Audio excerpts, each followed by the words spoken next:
Summer on the beat, oh get up and shake your cheek.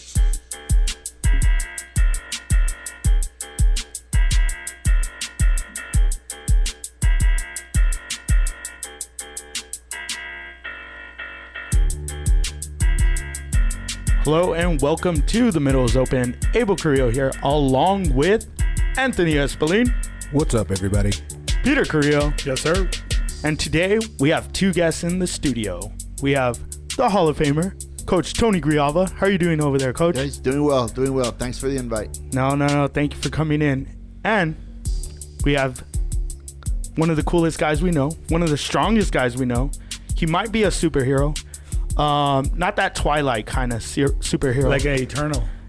Like Eternal? Yeah. Wait. Hold on. Okay. Just get the name. You get the name right this time. Mondo the Monster Medina is in studio today. Mondo, what are you? DC or Marvel? I'm a DC guy. DC? Yeah. Really? Yeah. So you're not gonna watch any of the? Of course, I watch Eternals? everything, but like if I'm more of a DC guy. Oh yeah. You know, I watch everything, all the superhero stuff. I will. Yeah. Even though like, obviously Wolverine is my favorite guy, but then I'm a Batman guy and stuff like that. But when it comes to all that stuff, I prefer the DC stuff. But you know, when it comes to the movies, Marvel kicks everybody's butt. But when it comes to like the animated movies and the comics, it's DC and stuff. Not that I'd read a comic in a while, but I'll still watch the animated movies. It's like I watched one the other day called That's so Injustice. weird. He says he's a DC guy. Yeah. But Wolverine is his favorite. Yeah. Like, Well, but you gotta look at the overall package. You know what I'm saying? is it because you look like Wolverine? Nah, back in the day, you know, Yeah? now I'm like losing my hair Like and you stuff didn't like cut that. your nails. Yeah. You just had long ass nails. Gained some weight because of COVID and stuff like that. But yeah, Blame it on COVID. I do, blame it bro. on Right now COVID. he was all flexing. I and know, everything. dude. I wasn't flexing nothing. Hey, bro. last time he was on the show, he was flexing, Yeah. and then Coach saw you and then- flex, and then you put Coach my- brought out Yeah. the pythons. Yeah, No, that was pretty funny. that was an original photo.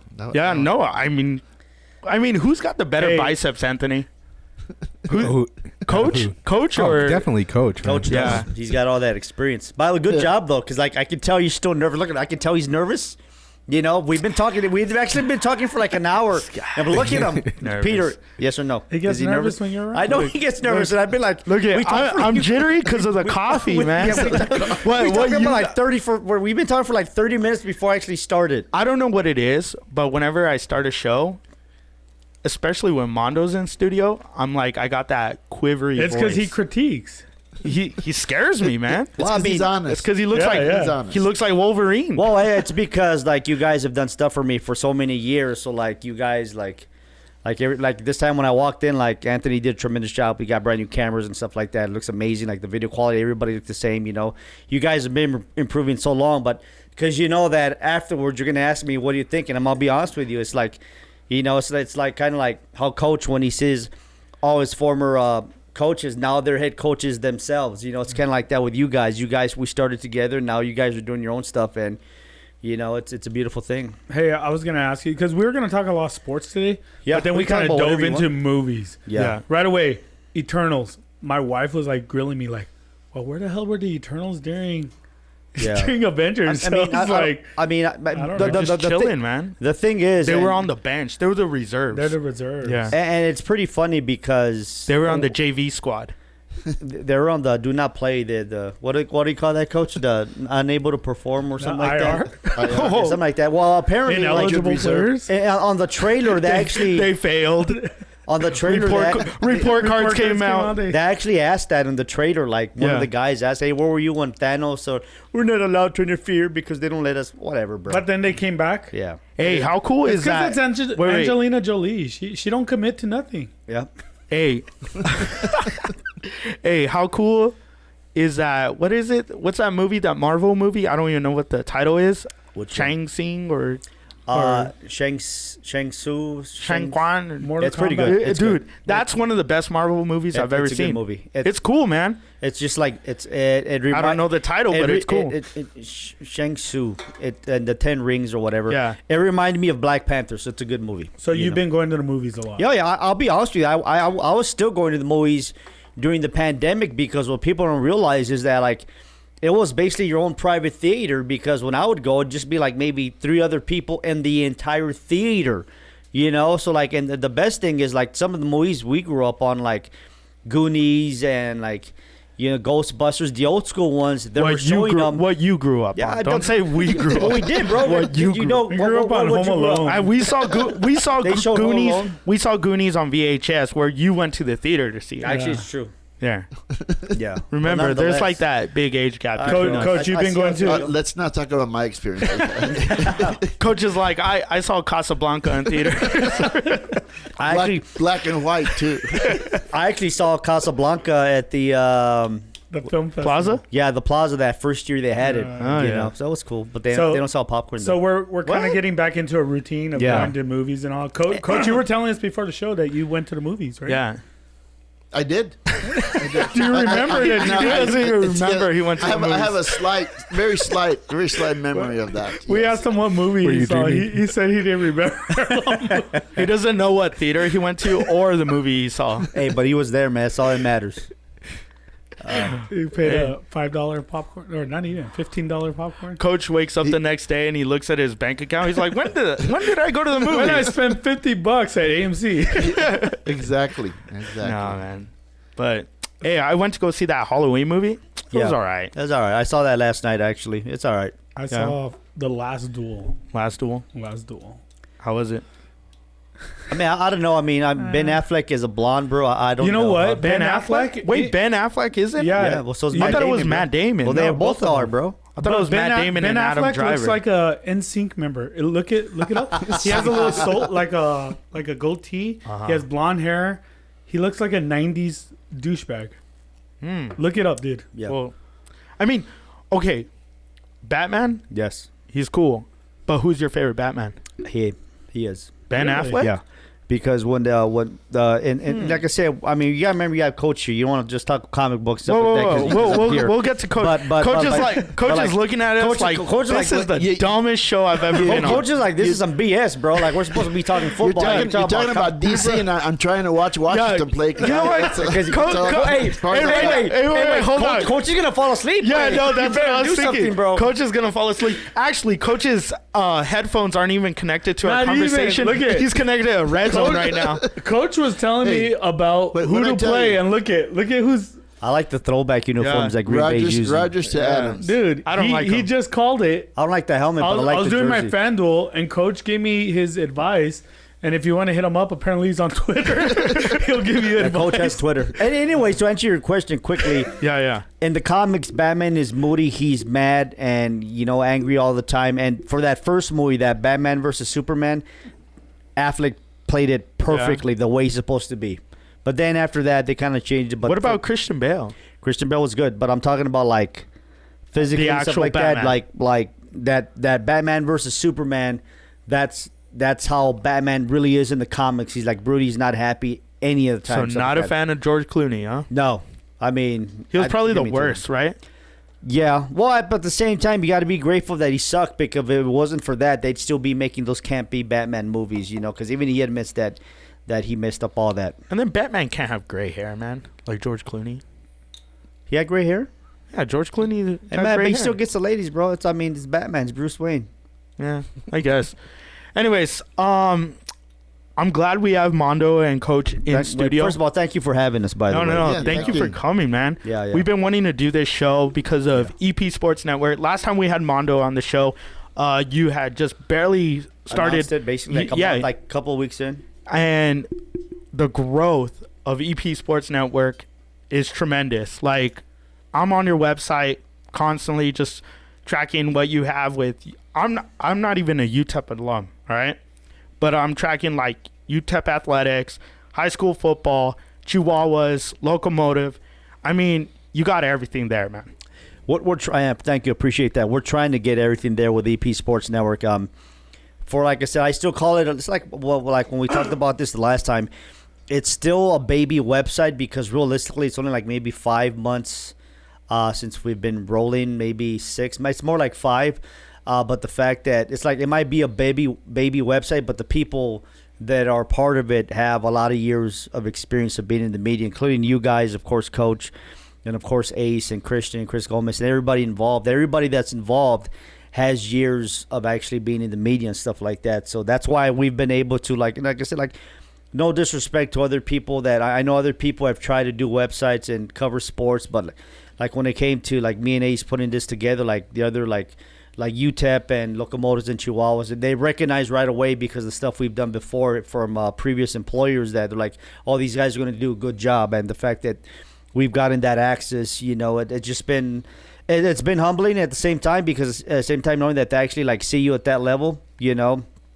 So we try our best, we just concentrate on the stuff we're doing. I don't really worry about like what anybody else is doing. Like I said, we're all brothers and sisters in the media. Like I hope they'll do a good job and stuff like that. But at the end of the day, I just concentrate on the stuff that we're doing. Yeah.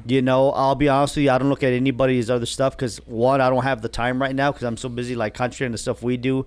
But like it's awesome the fact that like in the fact that we're really growing. But the stuff we're able to do, like when we first talked about like when we talked about EP Sports Network when it came to football, like.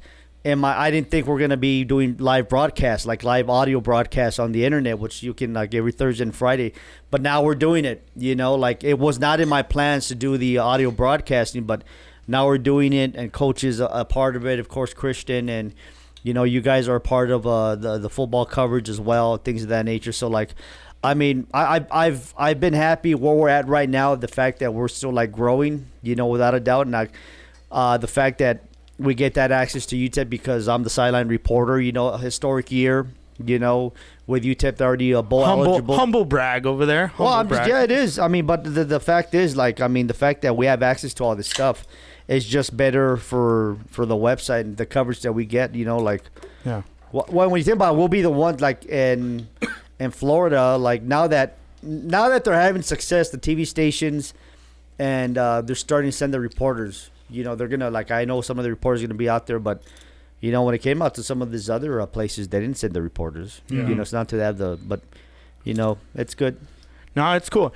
So, kind of moving back, I want to, like, mention all the things that you're covering, give you, like, the full thing. UTEP, Locomotive, high school football, high school athletics, really. Yes. High school athletics, El Paso Rhinos. You have podcasts on your website. Yep. You also have Chihuahuas baseball, combat sports like MMA, boxing, all that stuff. You also cover entertainment, concerts, community events. Yeah. What are the things that, that's a large, that's a variety of things that you're trying to cover there. Well, that's the whole point of it being called the network, that we can just do a lot of things like back in the day when you guys were involved with me with Town Talk Sports, that was specifically just high school. That's why when Town Talk Sports went away and went with the EP Sports Network, we're able to do whatever we want to do. And the beauty of it is that we can cover whatever we want to do. It's our website, like if I want to cover a concert, that's cool. If I want to do a comedy concert, that's cool as well, Whatever it is, we can cover, If you want to talk about Eternals, you could talk about movie. Eternals. I just like all that stuff is in the plans. I just haven't had the time to put that stuff together, like where we do like movie reviews and stuff like that, because like since we're just when you grow something and Coach knows that like your it's correspondent keeps falling asleep. Yeah, over there. that's what I'm saying. But that'd be awesome. Like, just imagine this: we're at the movies. It's me and Coach at the movies. Coach, what do you think? He's like, and I was like, that's how we would rank if a movie is good or not. If Coach doesn't fall asleep, that if he's would not be the falling way. asleep, he's How many play Z's by does he play. get? Yeah. He's like, oh, did you see Wolverine did this? He took 2 swipes to the left. No, it's like instead of 2 thumbs up, it's like 2 snores from Coach Grijalva. How many Z's? Yeah, how many that's Z's? a But I'll be there honest, you go. that's a good idea. Like me and Coach going to the movies and Instead whether or of not thumbs Coach. up, everybody always gives a thumbs up. Let's Yeah. do the thumbs Z's. down. Yeah, the but Z's. that would be that's a great concept. That's Now a think about it. We 5Z go to a movie. movie whether or not Coach stays asleep. Hey, Like, we were just talking about it on our last show. The commentary of the little silhouettes that would watch yeah. the that movies. was Mystery Science There 3000. we Yeah, go. there you go. Mondo back in his day and stuff. Yeah. But imagine like a commentary by Coach and Mondo. That's That 2 would- shots is taken at me, by I the way. know, That's right? No. good for you, bro. Good for you. Yeah. I'm gonna have to get at you like eventually. So just I get feel a ready for little- that. Well, Coach, would feel a you little do something strong. like Los that? huevos. Like it's away from sports, but I I think it'd be entertaining. It would. Catch up on It'd be your interesting, at least. Sure. You just see Coach's silhouette kind of go down. The previews aren't even done, and he's already out for the Yeah. count.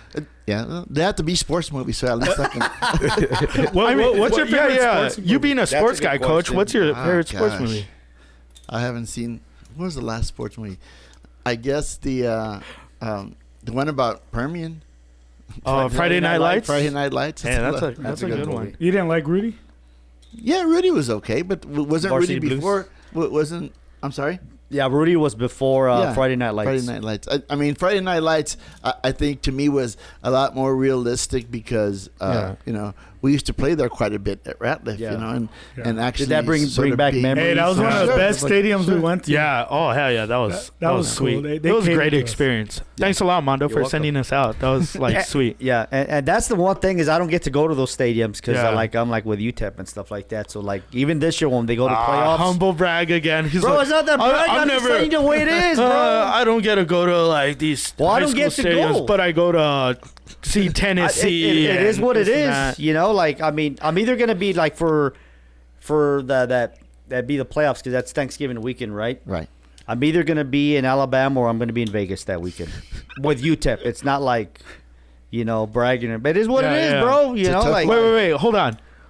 What's the best stadium you've ever gone to? Like historical or whatever you consider being like the coolest, not best, coolest. a lot of people don't realize how awesome the Sun Bowl is, and the reason I'm gonna say that is because, and it's funny because I talked about that with somebody the other day, is that we're so used to the Sun Bowl, we take it for granted. We take the Sun Bowl for granted, you know. We really do because we go all the time. We've seen it. We expect every stadium to look like that. Yeah. And there are times when I'm traveling with UTEP, there's some of these stadiums look just like a big high school stadium. Yeah. It really does. You No, know. no, but I was and thinking. no disrespect to Hold on. NMSU. NMSU is just like a big Yeah, high yeah. school stadium. Well, when Yeah. the stumble is filled, so we went to the La Tech game, and they were reliving when they played Rice Yeah. for the Yeah. WAC conference. And Abel and I were actually at that game. Yeah. And We rushed it the was field. sold out crowd. We rushed- rushed the field as like, how old were I we? was like in 5th grade. It was or 20 something. I years don't ago. know. But anyways, we jumped over. My dad was like, "Yeah, go rush the field." We jumped over. awesome, we were bro. running around. Yeah. I remember they had to kick everyone off the field because there's still like 20 seconds on Yeah. the game. Anyways, I remember that. the day, too. Sun Bowl when it's full, if you go to, if It you have bumps. a chance to It go bumps. to, if you have a chance to go to the bowl game to the Sun Bowl, what is it? The Tony the Tiger Sun Bowl. The tickets are on sale right now. If you're able to go, like, and it's full, man, the environment is just Yeah. that echoes off the mountain and everything. But the question was, what's one of the best stadiums? that- Like- and that okay, is- But all right, I'm not talking about the environment. I'm talking about the building itself. Oh yeah. The environment adds to it. Make no mistake. Yeah, it's inside a mountain. And that was gonna be my Okay. thing is because when we travel, and you see two countries. Yeah. that's what I'm saying. Like when Alright. we travel, like we go to the stadium, and for me, I kind of like gauge like what Yeah. it's like getting to a stadium. Well- So like when we get to a stadium, it's like whatever. But I can imagine these guys coming into El Paso, whether it be for the Sun Bowl or they're playing against UTEP, that they're traveling. They're like, hey, there's a mountain there. Then all of a sudden they go up, and I can imagine when They're they in it, get off, they're yeah. like it's a stadium in the middle of a mountain. It's like Do you think they ever look up and they're like, those cheap asses didn't pay for their tickets? They're up in the mountain. back in the day when they let they would Getting just a do hand people. job. Oh, do you remember that guy? That was against Texas. I remember. Yeah. They showed. And then ESPN showed it like 3 times. They were No, giving but without a commentary. doubt- Hold on. It's because I was. Oh yeah, Chris Berman. Tennessee's got Yeah, a that's what I was tremendous saying. stadium. SEC country, man. Yeah, that's a great stadium. Boise this year was to actually see and I know you guys see it because you go with Canutillo all the time, but to see the actual one, the Smurf turf there at Boise State, that was pretty. That's an experience itself because since the stadium is like the one thing people don't realize, some bowls like this. It's Yeah. like It grows a bowl. out. It grows out. A lot of these other new stadiums are kind of like that, and with Boise State, it's like that. So the crowd is on you. So it might be only like 36,000 people, but they're loud. Yeah. and it rattled the team. It really did. That's like the new architecture that Yeah. a lot of soccer stadiums like are starting to do because it's so intimidating. Like the sound stays in. I think in football, American football, it was the Seahawks that kind of were the first ones that built that stadium where the crowd is literally like on top of the players and stuff. Anyways, But so like I said, like there's a lot of the stadiums are like okay, you know, but like and some of them are historic. Like when we play Rice, the stadium Rice uses, I mean, it's old. Yeah. You know, they actually played one of the Super Bowls in there. You know, I mean, because I was gonna say, my question was gonna be, who has gone to the cooler stadiums? You've been to all these cool stadiums, well, some of them but I feel like Coach Grijalva has Yeah. you beat because he's actually played Anthony. He's played at Texas Stadium. Yep. What? He was coaching at Texas Stadium. Yeah. Oh yeah, I think he's At the, getting old, beat the old there. Texas Stadium. That was to me there was nothing else like. I haven't been to AT&T, Yeah. the new one, but that old one just. There was just something about that. Everybody talks about that hole in the roof. And Yeah. at first, figure, what do they mean by a hole in the roof? Yeah. If you stand in the middle of the field on the 50-yard and you look up, you can see that that hole in the middle of the roof. Yeah. That's what it is. And then the day that we were there for walkthroughs, it was raining. So you could actually see the drops coming down just right in the center of the of the field. Yeah. No, it was an awesome experience. It truly was. And Yeah. then they have like 6 or 7 different dressing rooms. You need a map just to get to your dressing room. Yeah. Yeah, because I was thinking like a lot of Cowboy fans, they go on the tours. They like Anthony's been on the tour like 9 times. It's Yeah. like the goddamn McGoffin home for Anthony. He goes all the time. Uncle but- Jerry. But like it's very rare that someone gets to visit the stadium, Yeah. and even more rare to actually be on the field, and then even more rare to coach a game there at Texas Stadium. I mean, it's crazy. Like, did it hit you when you finally got that chance? Like, did it hit you immediately, or was it later on, like maybe a month or 2 down? No, it was immediate.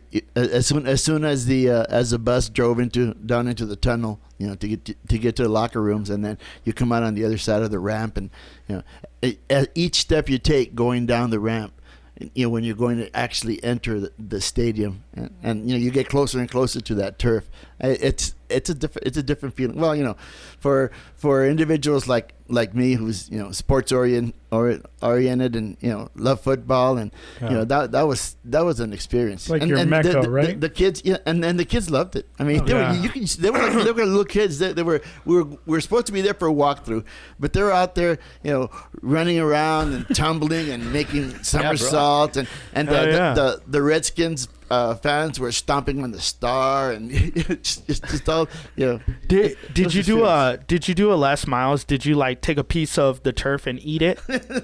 No. No, I did. I did almost get kicked out of the stadium because on the way there, my thing was sunflower seeds. I always had sunflower seeds with me, and on that turf you cannot. As soon as they saw me spit the first sunflower seed, oh boy, there was security on me. So I learned real quick, don't do that. Yeah. So. Hey, and that turf, was it like the Astro turf? Yes. Yes. So it was. They never upgraded to like what we see nowadays. No. It was just a carpet over cement. That's the worst one was at Philadelphia, that old school, whatever. Oh that yeah, stadium. veteran stadium. Yeah, I heard that was pretty bad. Well, they said because there was a spot where the pitching, pitcher's mound was, that it was well they were, but it was like steel or something. It was like metal. So they would say like that's where you didn't want to get tackled and stuff. Well, even at the Sun Bowl when they still had the AstroTurf, Yeah. you could kind of see like a hump Yeah, when there you're was like a hump right in the center. there was Yeah. a hump, and Well, it's for drainage purposes, yeah, but, right? but it's not there no more. No, it's not there. Yeah. But you're right, man. That's exactly the case. We play in the West Side Bowl, and we'd be on one side, and Cornell would be on the other. And really, you could only see the heads. You would just see the top weird. of Coach Brooks' head. It was weird. It was very weird. It was. Yeah. It was a different. Well, you know what? experience. This last game I went to go do was at Canotillo, and they kind of have like slanted. Yeah, they do. So I was like, I wonder how many stadiums actually do that, because a lot of these high school stadiums around town, these fields are all Yeah, they got the moving new to stuff. the. they're newer ones. So Is there any field that is still natural grass? not in this area? You probably have to go to wow. Middle schools? Not even Mountain View. Probably Fabens. I haven't been to San Eli in a while, so I don't know Tornillo. about that. No, not Tornillo. No, not No? Tornillo. They got a beautiful stadium. Really? It's tip top. No, you've never been to Tornillo? No. I was It is I wasn't tip-top. knocking them. I was No, saying no, I'm like, just saying man, that, they like- got that natural fertilization out there, man. They've got a tremendous stadium. Oh, They okay. really do. It's one of the Nice. nicer stadiums, high school stadiums, Really? without a doubt. Yeah, but coaches, that's awesome. Like I was, Because I mean, that just came up right now. and as a Cowboy fan, and Anthony can attest to this, like I went to Texas Stadium. I've been to both stadiums like twice. I've only been to I've been both stadiums to work. When this was when T.O. was still with the Philadelphia, and it was a Monday Night Football, and that's when they just destroyed the Cowboys. But like, I actually had a press pass. I should have saved it, but I don't know where it's at. Anyways, at the end, the like 3/4 of the game, I'm at the very top of the press box. Yeah. And then this is the old Texas Stadium. But in the fourth quarter, right before the game ends, they let all of us get on the field. So when the last 5 minutes, like I'm on the field, that was pretty cool. And then like I was like from here to where Anthony's at, where Tio was getting interviewed by whoever, I don't know if it was Michelle Tafoya, whoever the reporter was for Monday Night Football after the game. But it was cool, then to go into the locker room, it's pretty cool, especially when it's your favorite team that you're there. Then when we went to AT&T Stadium, like. Y'all talk about Anthony did those tours. The tour we got, me and Steve, it was just the operational tour. So like we got to see like the computer room, like where they keep all the stores, like the main control room where they control every single TV. So we didn't get to do the fan one. So we got, but we actually did the show from. You got gypped? No, I know we got to see all the. It's all sour stuff. grapes over there. But we actually got to broadcast like in the Spanish broadcast booth.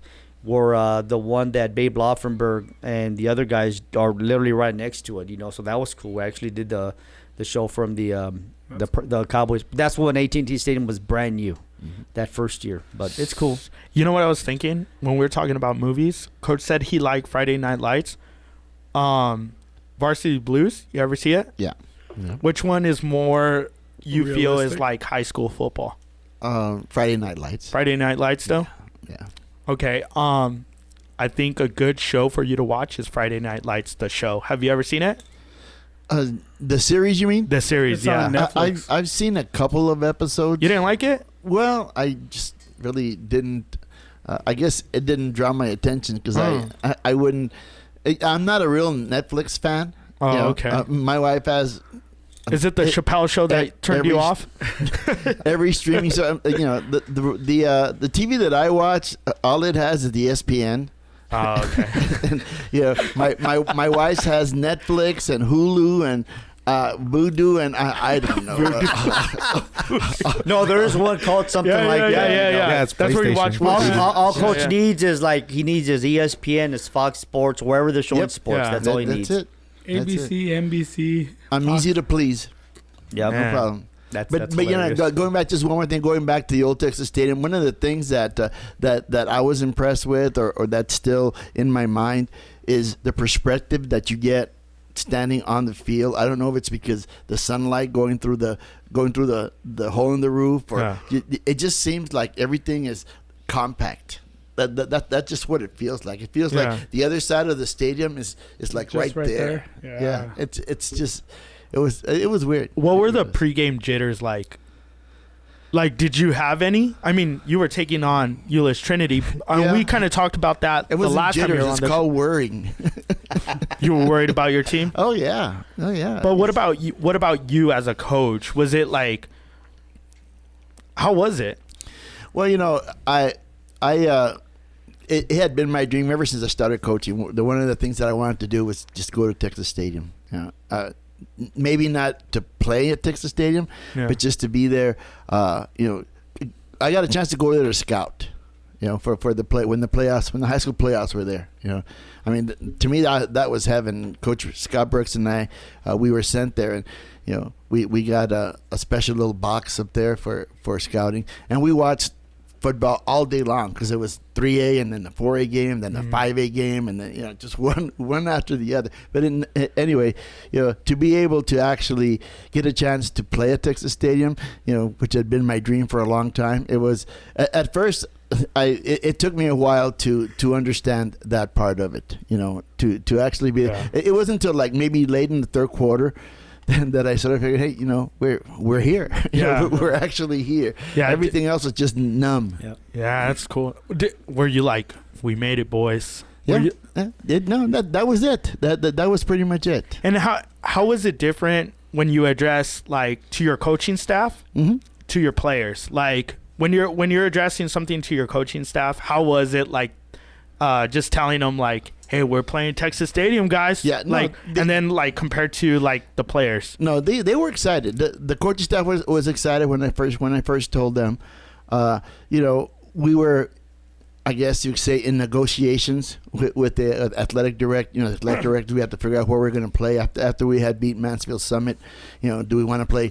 Do we want to go home and home? Do we want to flip for home and home? Do we want to play in Midland? Things like that. And as soon as it came up, I mean, I knew when we beat Mansfield Summit, and I knew that Euless Trinity was going to be on the other side. I mean, that's that was pretty much a given. Yeah. And that was my I didn't tell anybody, but that was my thoughts. If it came down to that, they have to decide. They have to declare their home field, so that we can negotiate on where we want to play. Yeah. Okay? When we're in negotiations, say, you know what? If we flip here, you can come to the Sun Bowl. So Euless Trinity says, well, Coach Lineweaver says, well, if we come over here, we'll play at Texas Stadium. Okay, we'll go. We don't have to flip. and like The hell with flipping. And there was a lot of people that ragged on me for that. Why are you choosing to play at their home field? It's in a lifetime. It's a win-win situation. Here's why. The day that the first day of practice, that we got home from Mansfield Summit, and it was like 3 or 4 in the morning. And everybody had to sleep on the bus, so we had to unpack the equipment and everything. And at that point, I had been in contact with the athletic directors on the bus, through the phone. So by the time we got here, I knew we were playing Texas Stadium. I was thinking of a way. How am I going to tell these guys? Because to me, and I know to them, it was a reward. This is a reward for the season that you've had. Yeah. And I did. I had the opportunity to tell them, to let them know at that time. And I mean, the ones that were asleep, they were wide awake after we told them. And, I just said, guys, make plans. We're going to Dallas. But what would the gripe be playing at Texas Stadium? Because they want to see the game here. That's what it is. And then why are you going to give them the advantage of going over there to play? Yeah. But look, I mean, I've never coached, obviously. But you're rewarding your players, of course, to visit Texas State. That is the dream. Yep. That is the goal every single year. When I was in high school, when I was in middle school, when I was in elementary, all that you would hear about El Paso football players were like, I want to play in Texas Stadium. Yeah. I want to play at Texas Stadium. Because that meant you won games in the playoffs to be rewarded. Yeah. Not to win games and then potentially host a game at the Sun Bowl. Like, the Sun Bowl is great. The Sun Bowl has so much history. It's the second oldest bowl in the nation. But at the same time, like, that's here in El Paso. You don't ever get the opportunity to go play in Texas Stadium. Right. So I don't understand what the gripe would be. The gripe is that the parents want to see the game at the Sun Bowl. They don't want to have to drive all the way to Dallas. Everything you're saying is correct. But as a parent, wouldn't you want your child to be rewarded? But not everybody's going to be able to afford to do that. They can't get off work to take the amount of days and stuff like that. No, just your child. Like, okay, if I'm a parent and I know little Pedro or whatever has an opportunity to play in Texas Stadium, but little Pedro, my other 7 children, you guys, hey, tough it up. Maybe you guys have a good season. In a perfect world, it'd be like that, but coach knows this as dealing with the high school parents. It doesn't roll like that, dude. I mean, although I do have to give our fans a lot of credit. That whole side of Texas Stadium on our side, I mean, it was packed. Everything else was Euless. Everything else was red and black. There was a little purple and gray over here inside, but it was pretty full. I was surprised at the number of people from El Paso that went. Yeah, and you talk about El Paso, there weren't just Cougar fans. There were also exactly. That's the one thing that I will say about El Paso fans is that, like, once we get into the playoffs, everybody comes together. Once the team you're rooting for is eliminated, we are start going for whoever's left. And that's a beautiful like when thing. Canoteo made their run. Yeah, like about 7-8 years ago. Yeah, exactly. Nah, I mean, if I had a chance to play at Texas Stadium, that would be. And then plus, it's something dream. that they remember forever. And because I was also thinking about that tragedy that happened here in El Paso. when Eastwood had the opportunity to play in what is it, Ford practice facility or whatever it's called, The Star. You know, that game was originally supposed to be played here in El Paso. Yeah. But the players had like, it wasn't the players. It was some of the parents and stuff like that. They're afraid to come over here. No. But what I'm saying is, the players.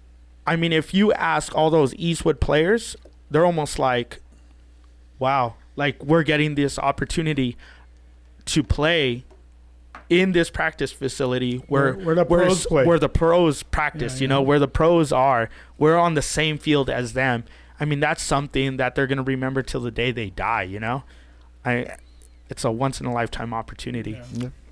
Hey, so I had a question. I'm going to kind of bring it back a little about the coverage that you have. I feel like El Paso is finally getting a lot more coverage for their players, athletes. In the past, there really wasn't this much coverage other than the local, you know, like, or to me, I might be wrong, but the local media. But there's a lot of like off branches now. There's a lot of kids being showcased on multiple platforms.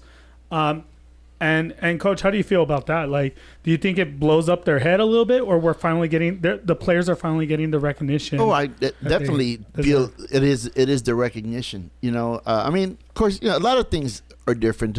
We talked about the last time I was here. Social media has done, you know, wonders for everything, including, you know, these young men that now actually get the coverage, the opportunity to to advance. Whereas back in our days over there, you know, there was very few. Only the elite had the opportunity. You know, and when you look at it from the standpoint of how are you going to promote that, how are you going to push that? I think, you know, in the things that we do, you know, cover games, especially, you know, covering the playoffs, because not everyone has the opportunity to go in the playoffs, but yet to listen to the playoffs, but yet they're still interested, you know, and I think, you know, I also think that's going to be an important factor in, you know, in what's going on today. It's a lot different than it was back when I was coaching.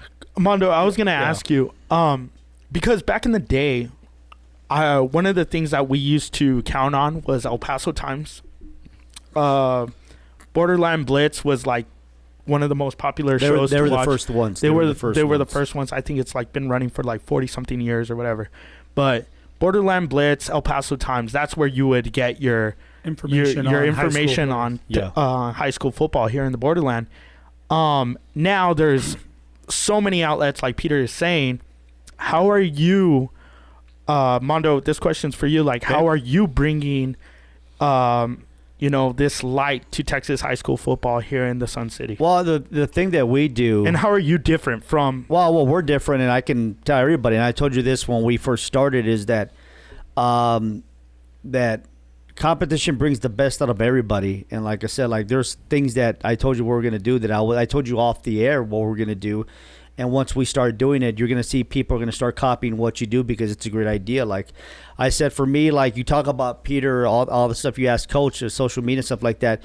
And the reason why there's so much stuff is because the technology has advanced. And the fact that technology has advanced, that's allowed me and us and Coach and everybody, you guys, to do what we do now. Or before, like you go back old school, like you talk about like the media outlets, there was really only 3 here in El Paso, the TV stations, the Times and stuff like that. You literally had to work in one of those corporate media areas to do media. Now with the technology, the YouTube, the anchors and stuff like that, you can do your own thing. You could develop your own website. So the stuff we're doing, I told you right off the bat, like on Twitter, I mean, they can try, but nobody like beats us on Twitter, you know, because the thing is that like, and it's out there so people can expect it. It's at EP Sportsnet. So like on a Friday, like people, when they'd go to, like, we do highlights as the game is happening. So the TV stations, you Borderland Blitz and NC9 and stuff like that, they're filming highlights, but you're not going to see those highlights until 10:30, 10:15, whenever those shows airs. With us on Twitter, like if the team scores a touchdown within 5 minutes, we're going to have it up there. You're going to be able to see it along with who scored it and things of that nature. Like right them, like that's how fast.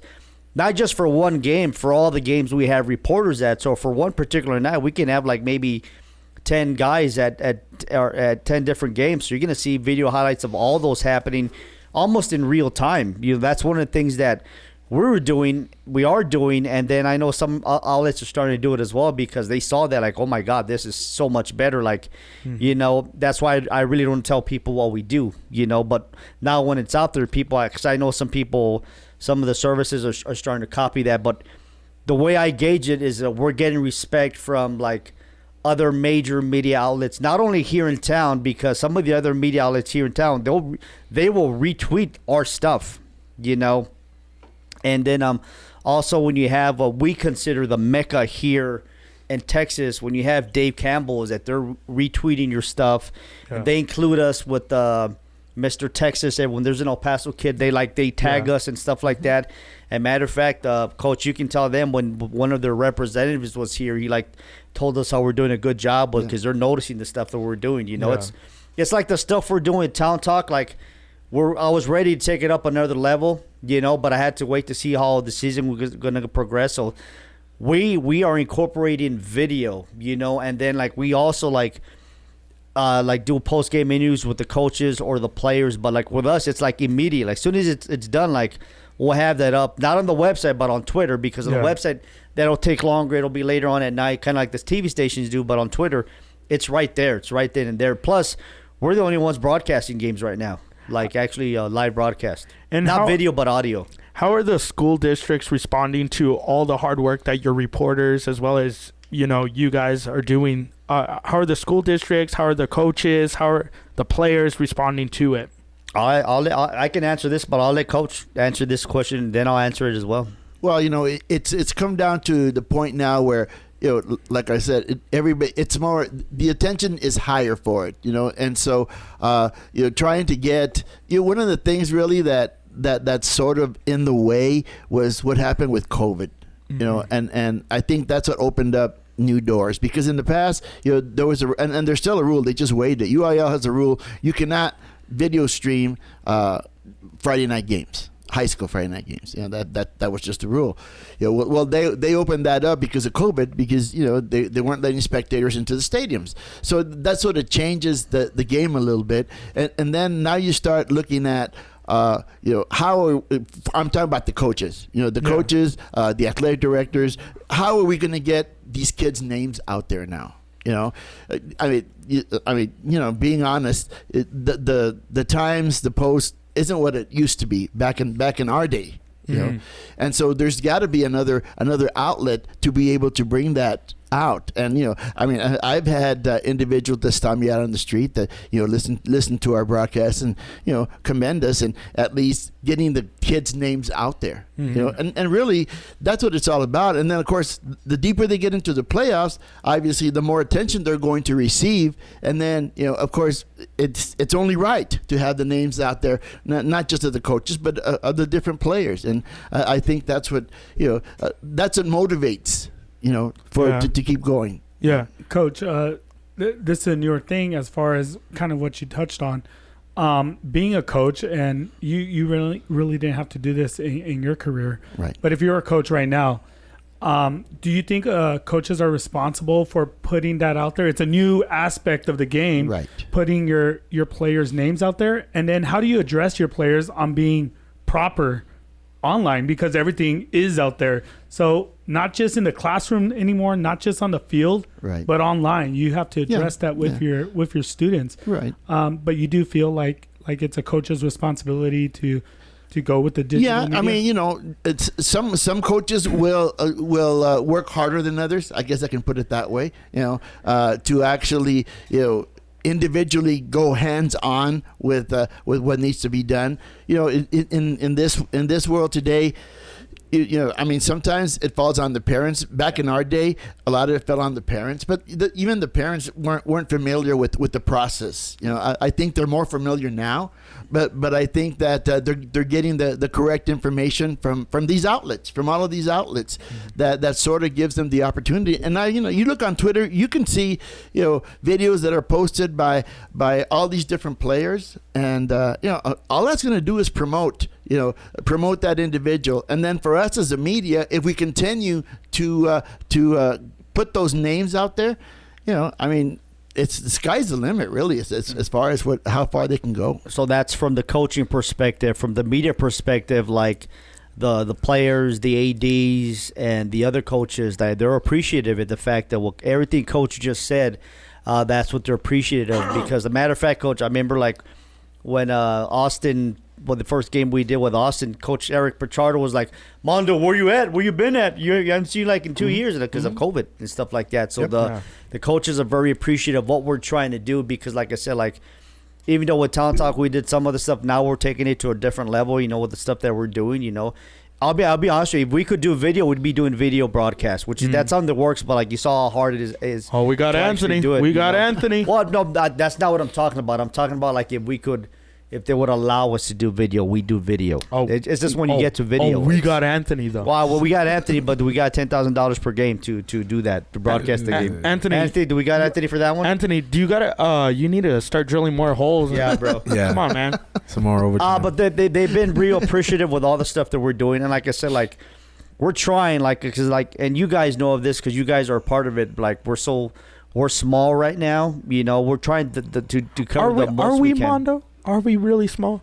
Well, when you look at the crew, I mean, but to Coach's perspective, to like not just predictable, but Coach brought up the El Paso Times is not the same, and that's where media, the technology is good and bad, because now the El Paso Times is a shell of what they used to be.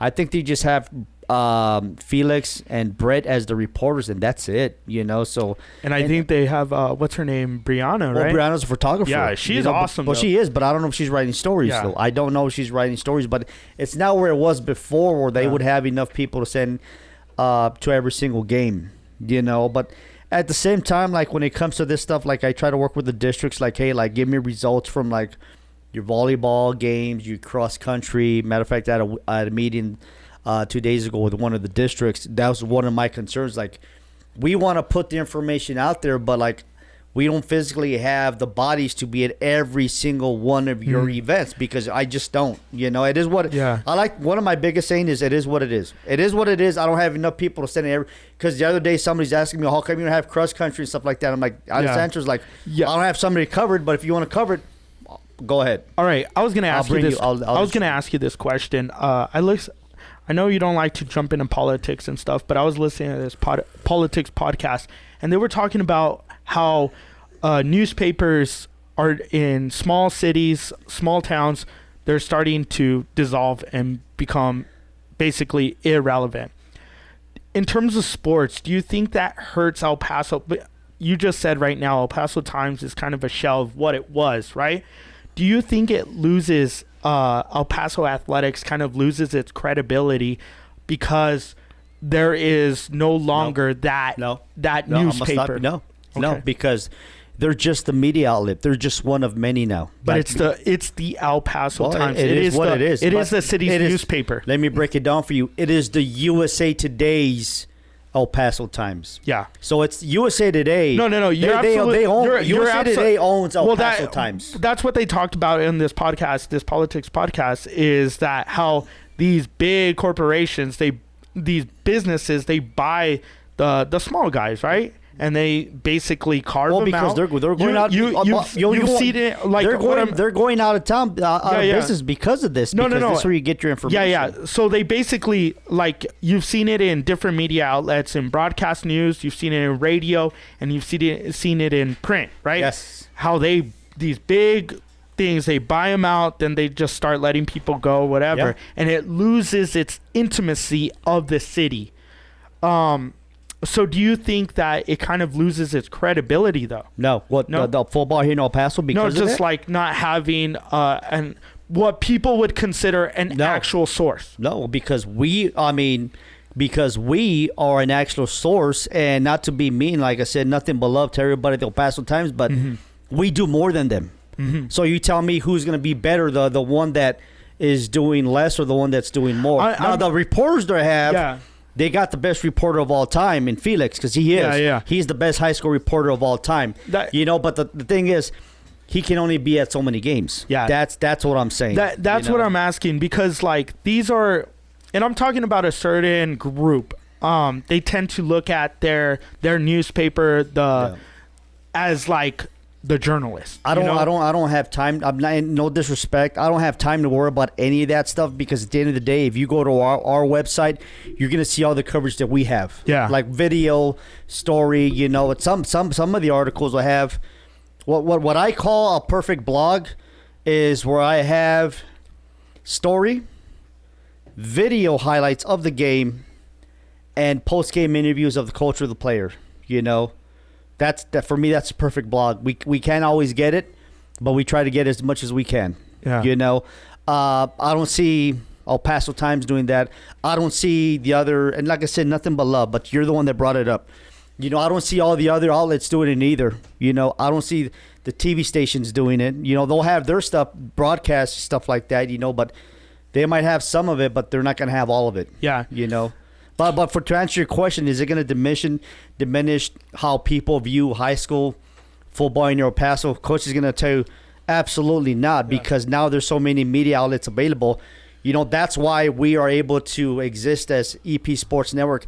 That's why it's one of the reasons I decided to start EP Sports Network, because there's so many of the corporations taking in charge that they're not letting you do what they want to do. That's why when I was at the radio station, the stuff I wanted to do that I'm doing now at EP Sports Network, they wouldn't let me do because they want to spend the money on the bigger radio station. The corporate doesn't let you. No. You know, so to say that it diminishes, like for us, it helps us, you know, like if for those people that think that let's be real, old school, they just look to that. And there's a lot of people, they look to that media outlet as the number one, which is understandable because it is what it is. But do you think the coaches and the kids care? The players, they don't.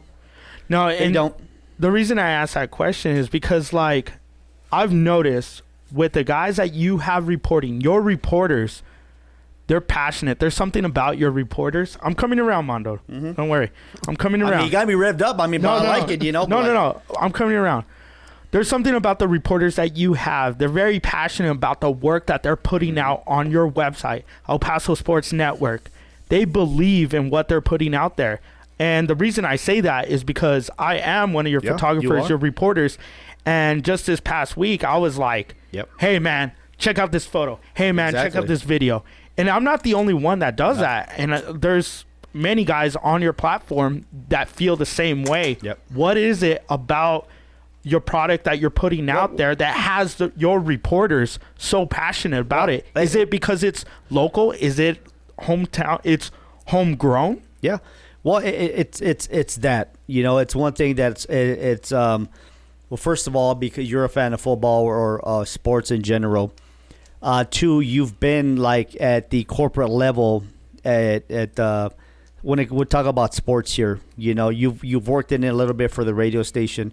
You know, you saw that they don't let you do all the stuff you're capable of doing because I'm not going to say fair. I'm not really going to get into what they do, but you've been a part to what they do. You know, with here, you have free reign to do whatever you're going to do. Like if you have an idea, I'm like, yeah, go ahead and do it. I don't have to call a corporate boss to see if I have permission to do that. Here, you're just going to ask me, can I do this? Do it. You know, if it's a good idea, go ahead and do it. But the fact is also is because you want to show people that you're capable. Because we kind of talked about this off the air, but I'm gonna just say to it real because it is what it is. If you're still at the radio station, bro, they wouldn't let you do this. What you're doing right now, they would tell you if you came up with them with an idea. Hey, me and Peter, we want to do a podcast called Middles Opens. What do you think they would have told you? No. Yes or no? That's one of the reasons why we have the Middles Open. And that's one of the reasons why when we do EP Sports Network, we do whatever we want to do, but yet in a professional way. So when it comes to your question and everybody that's involved is that we're passionate because we want to show people, hey, we got the skills, we got what it takes to show people what that we can be a professional media outlet because that's exactly what we are. So to like when you have like some of the other people like in the other TV stations and other media outlets retweeting the stuff that we do. Yeah. For me, that's respect. That's the credibility because they know that we're doing. Because like it's like I tell you guys when we do stuff. Like one of the things I tell everybody, you take nothing from anybody. You go out there, you be confident because I have the confidence in you because I know you can do this stuff, and I've been around a long time in the media here in El Paso. So like because like when I walk in, they ain't not gonna mess with me. So when you guys walk in, you represent me. It's because you're Wolverine. No, it's not. It's You're not. That's, Wolverine. no. I'm not joking around. Like when it comes to piggyback this, off that though, like this has happened. Yeah. Because I think it was one of our first games this year. yeah, Dave Campbell well, had a crew out there. Yeah. Which they had rights to. yeah, of Yeah, course yeah. they do. Of course they So do. Abel's like, hey, get in there, get the coach's interview after them. Yeah. Right? He's telling me. I got kind of pushed out by another media outlet. Then another. And then I told Peter, And like, Abel's do it. Abel's getting mad at me, and I'm like, dude, well, you know, the coach is kind of looking. And he's like, dude, you got to step up. Like, You you're gotta telling me step what up. you're. Yeah. So eventually we got in, and we got the interview and everything. But it was just like, okay, well, unless you put your name out there and you Yeah. have that confidence that you're talking about, Yeah. nobody's gonna take you serious. Nobody's gonna give you got nothing to. in this life. But You got here's the cool thing that Peter's not mentioning. Dave Campbell did that interview, and they're top notch, right? Yeah, they are. They do They are. Texas high school football. They're They top are. notch. They are. The woman that was doing the interview, I don't know her name, but she was top notch. She asked tremendous right questions, right? Right after that, this won't say media the outlet, media. yeah, this media outlet, this media outlet, and this media outlet, they're They all all said- broadcast news. They all said the same question. Okay? They all asked the same question about a particular player.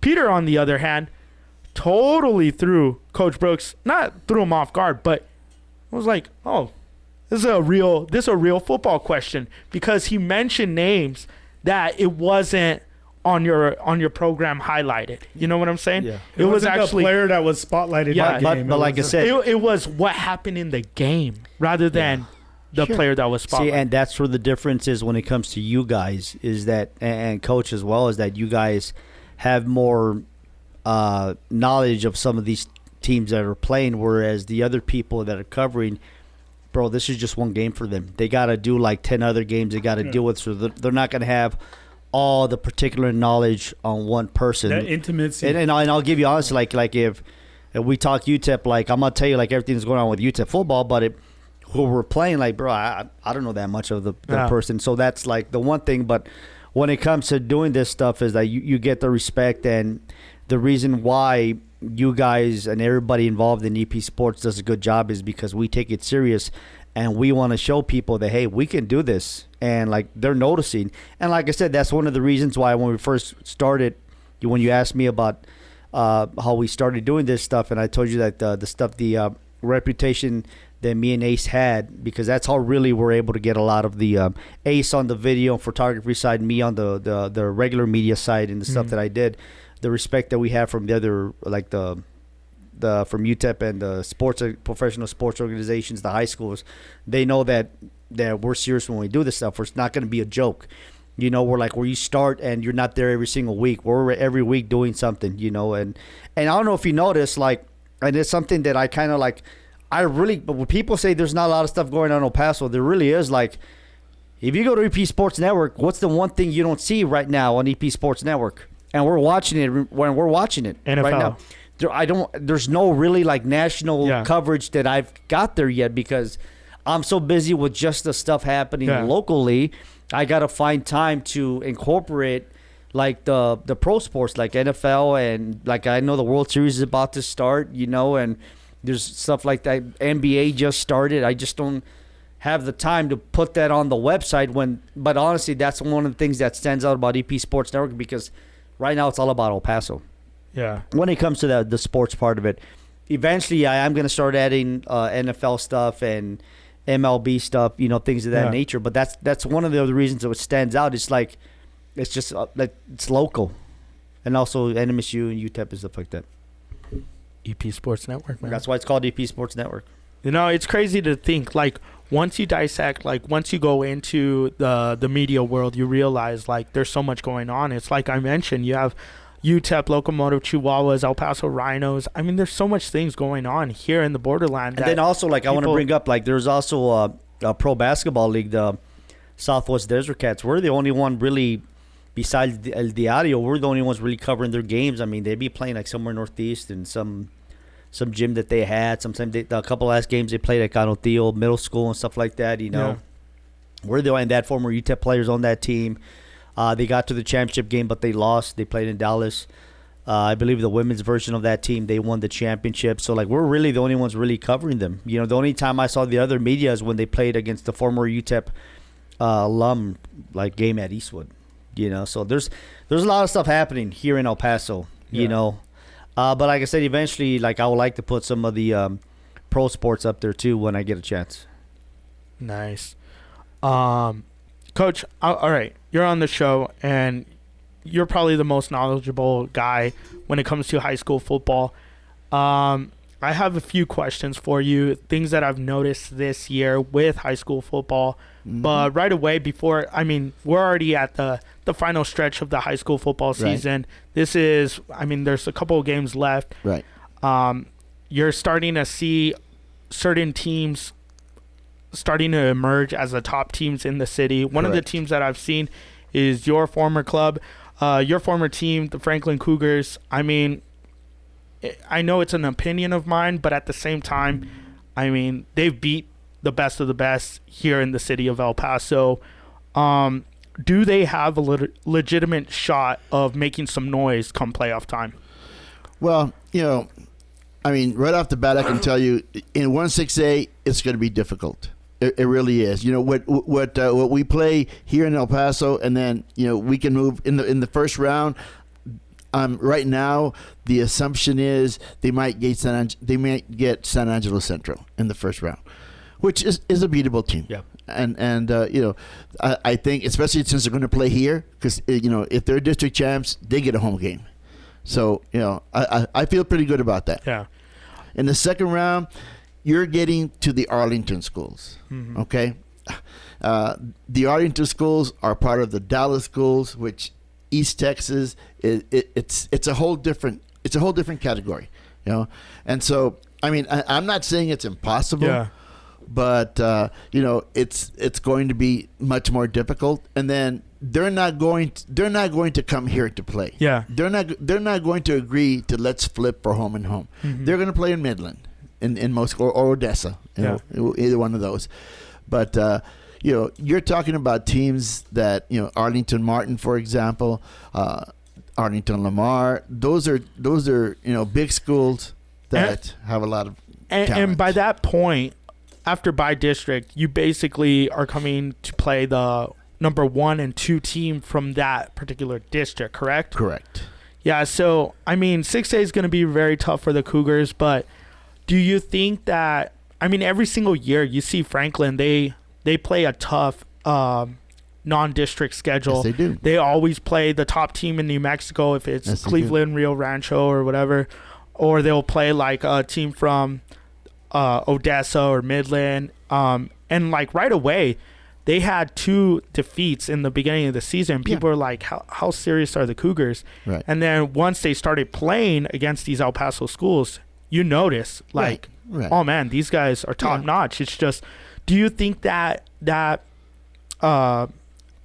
non-district schedule is going to benefit Franklin in the future? Oh, definitely. Definitely do. There's a lot of factors that you have to consider when Franklin started the season in the first 2 games. To me, the most important is they had a new offensive coordinator. They had a new defensive coordinator.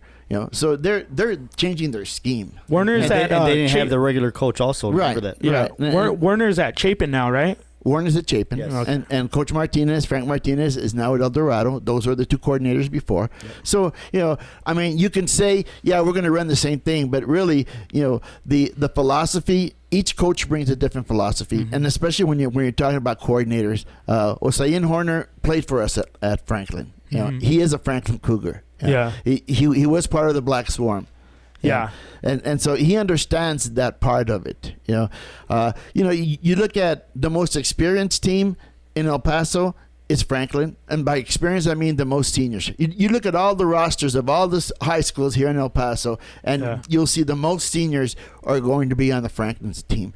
So that is an advantage, and that's an advantage when they get to that second round. Don't get me wrong with that. It's just they're going to run into a different animal when they get to that level.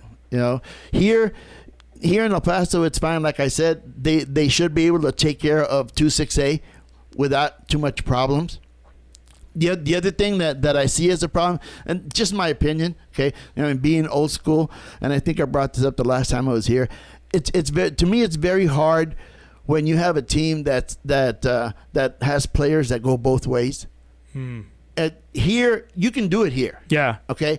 Once you get to that level, it's very hard to ask, although they're seniors, to ask certain individuals, say, okay, I want you to play running back on offense and then safety on defense, and do that for 4 quarters and stay on the field for 4 quarters against that level of competition over there. It's tough. Are the 6A schools here in El Paso really doing that, though? I mean, I've seen a couple of teams, but when it comes to like the top tier teams, like the Franklins, the East Lakes, Pebble Hills, you can say, are they going both ways? The way there are quite a few that are going both ways, and I understand why they're doing it. Yeah. You play, you put your best athletes on the field. I mean that's totally understandable. The only problem is, what you have to think about is the level of your competition. And if you're going to have that level of competition against Arlington Martin and Euless Trinity and South Lake Carroll, I guarantee you they don't have any players going both ways. Yeah. I guarantee you they don't. I was going to ask you this question. One of the other things that I saw in 6A football this year was the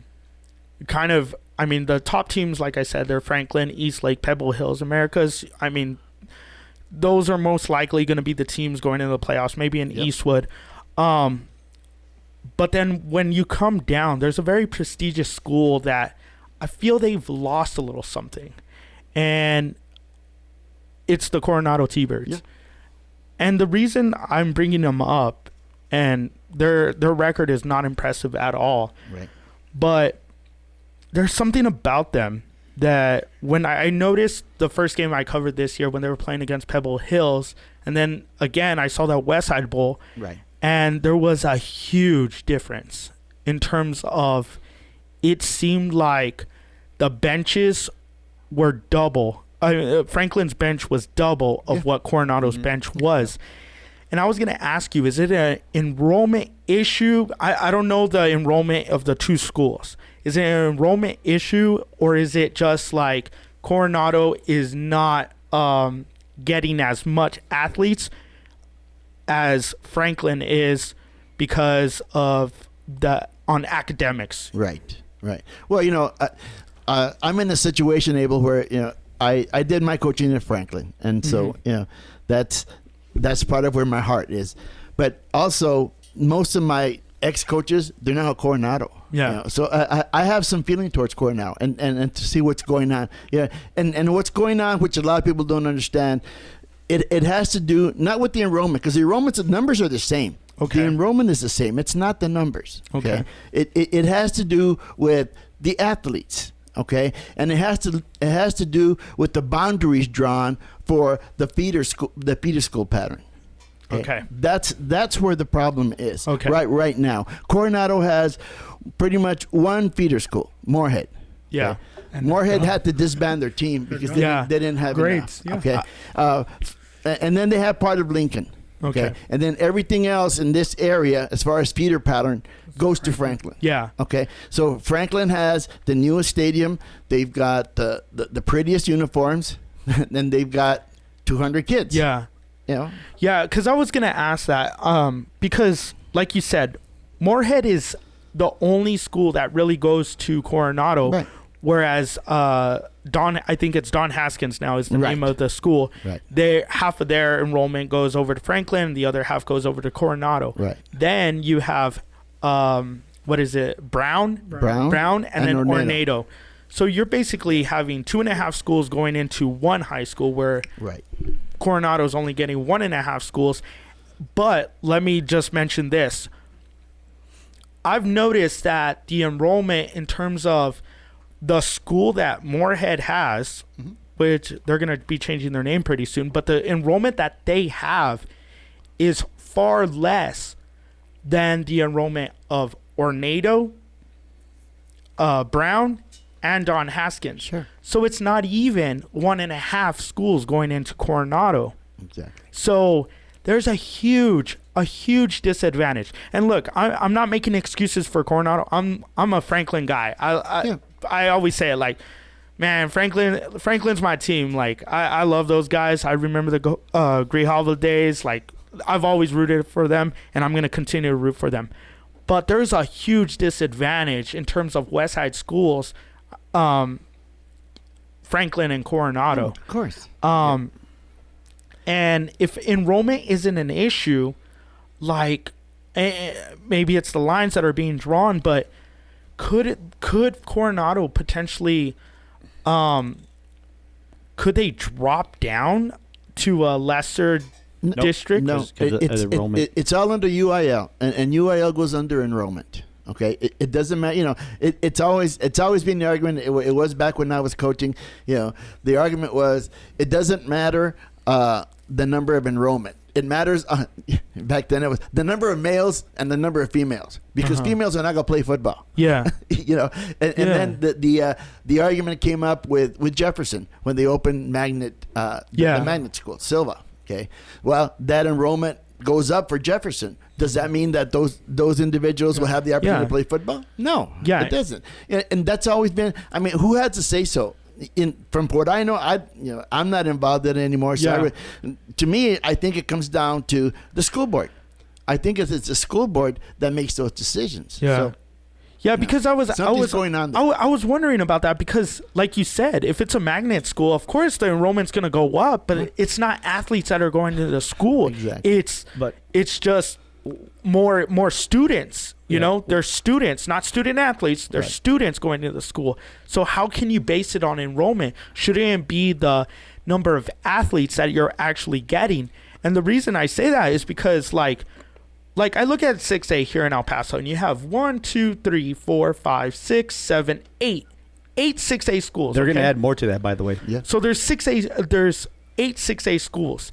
Then I look at another district here in El Paso, and there's only 4, and that's Del Valle's district. Yep. It's Del Valle, Chapin, El Dorado, and Bel Air. Yep. There's only 4 teams.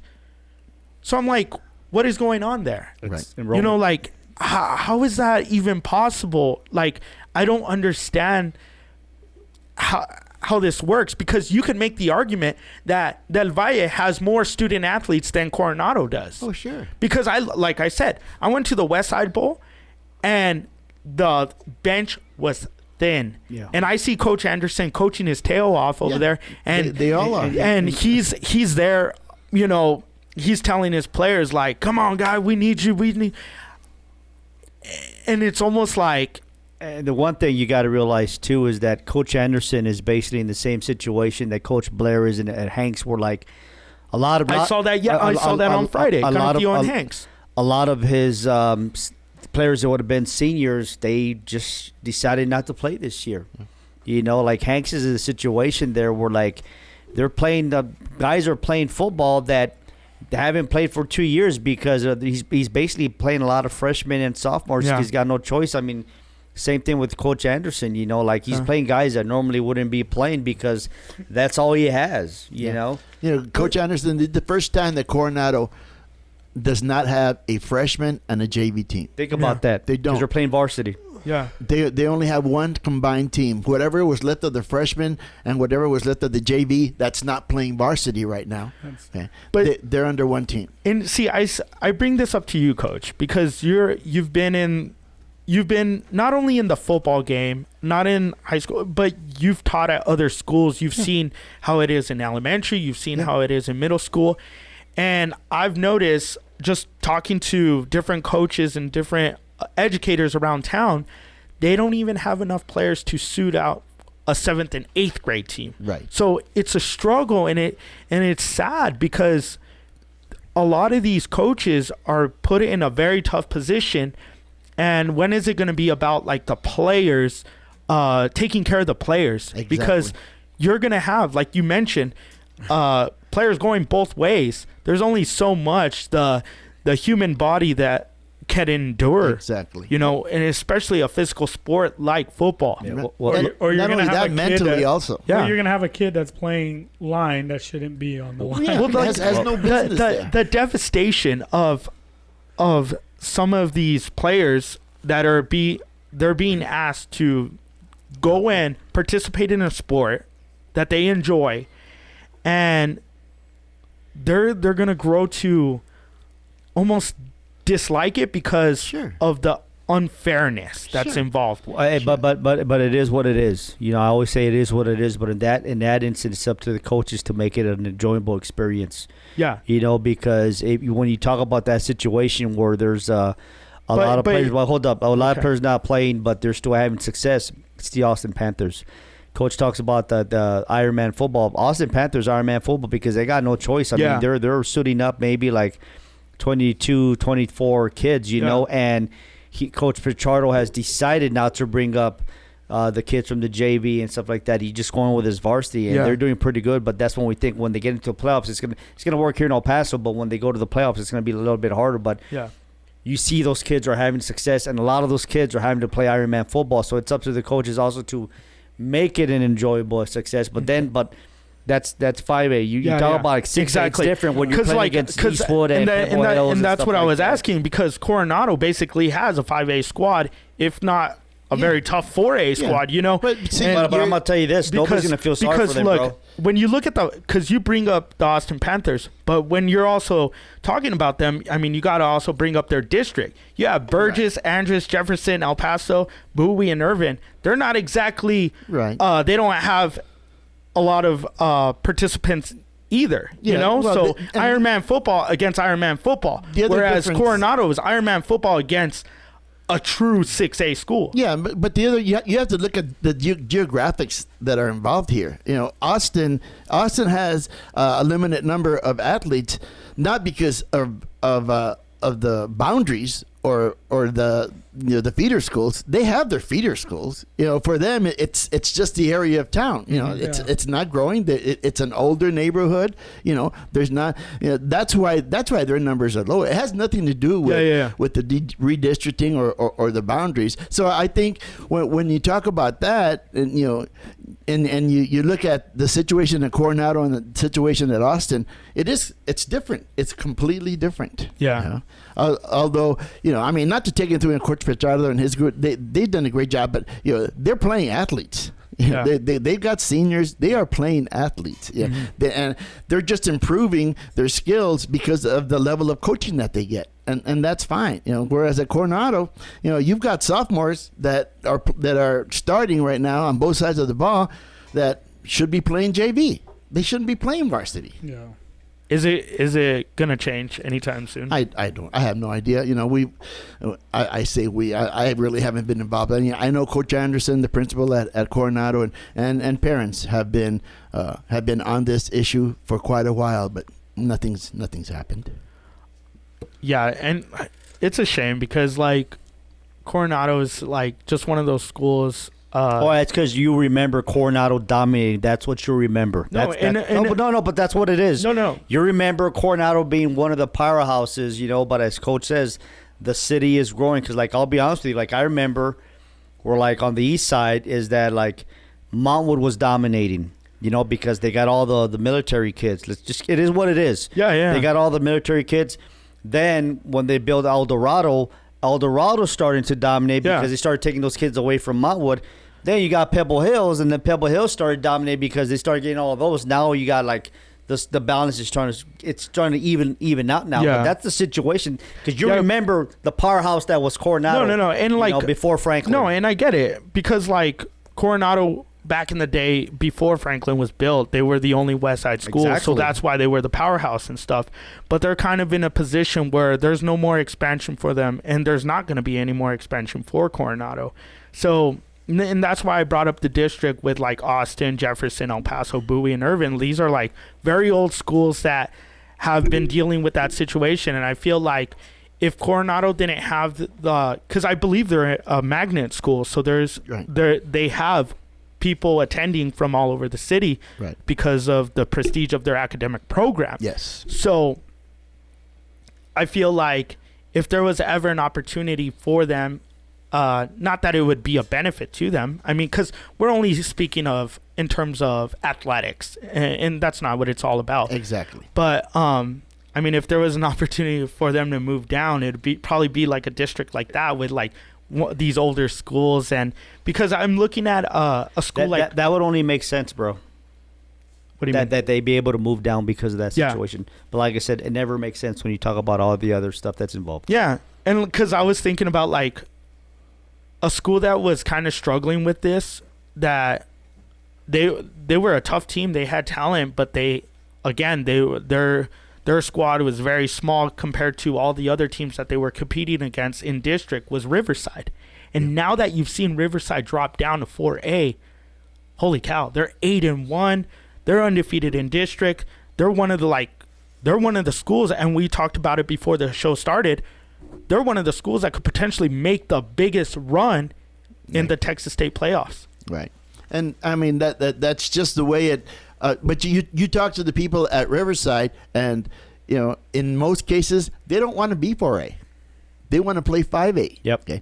When they play 5A, they're going to step into a different level. Although not to take anything away from Coach Recorder and everything that they've done there, but you look at the opponents they play, they can't choose who they play. They're put in this district. That's who you're going to play. Fabens, Mountain View, Clint.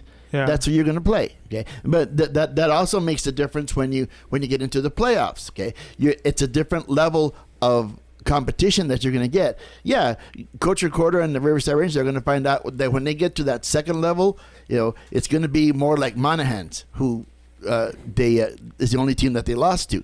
That's what you're going to see at that level. Yeah. But going back to this situation here. And the districts, nobody determines the district but UIL. And they turn in their enrollment. The talk is El Dorado is going to go 6A next year. There's going to be 9 teams in 6A. That's going to leave only 3 teams that had 4. The district that had 4 teams will not only have 3 teams. Yeah. You're not going to have a 3-team district. Okay, the UIL is going to have to do something to put those 3 teams somewhere else. But they also have to match enrollment. Okay, so what are they going to do?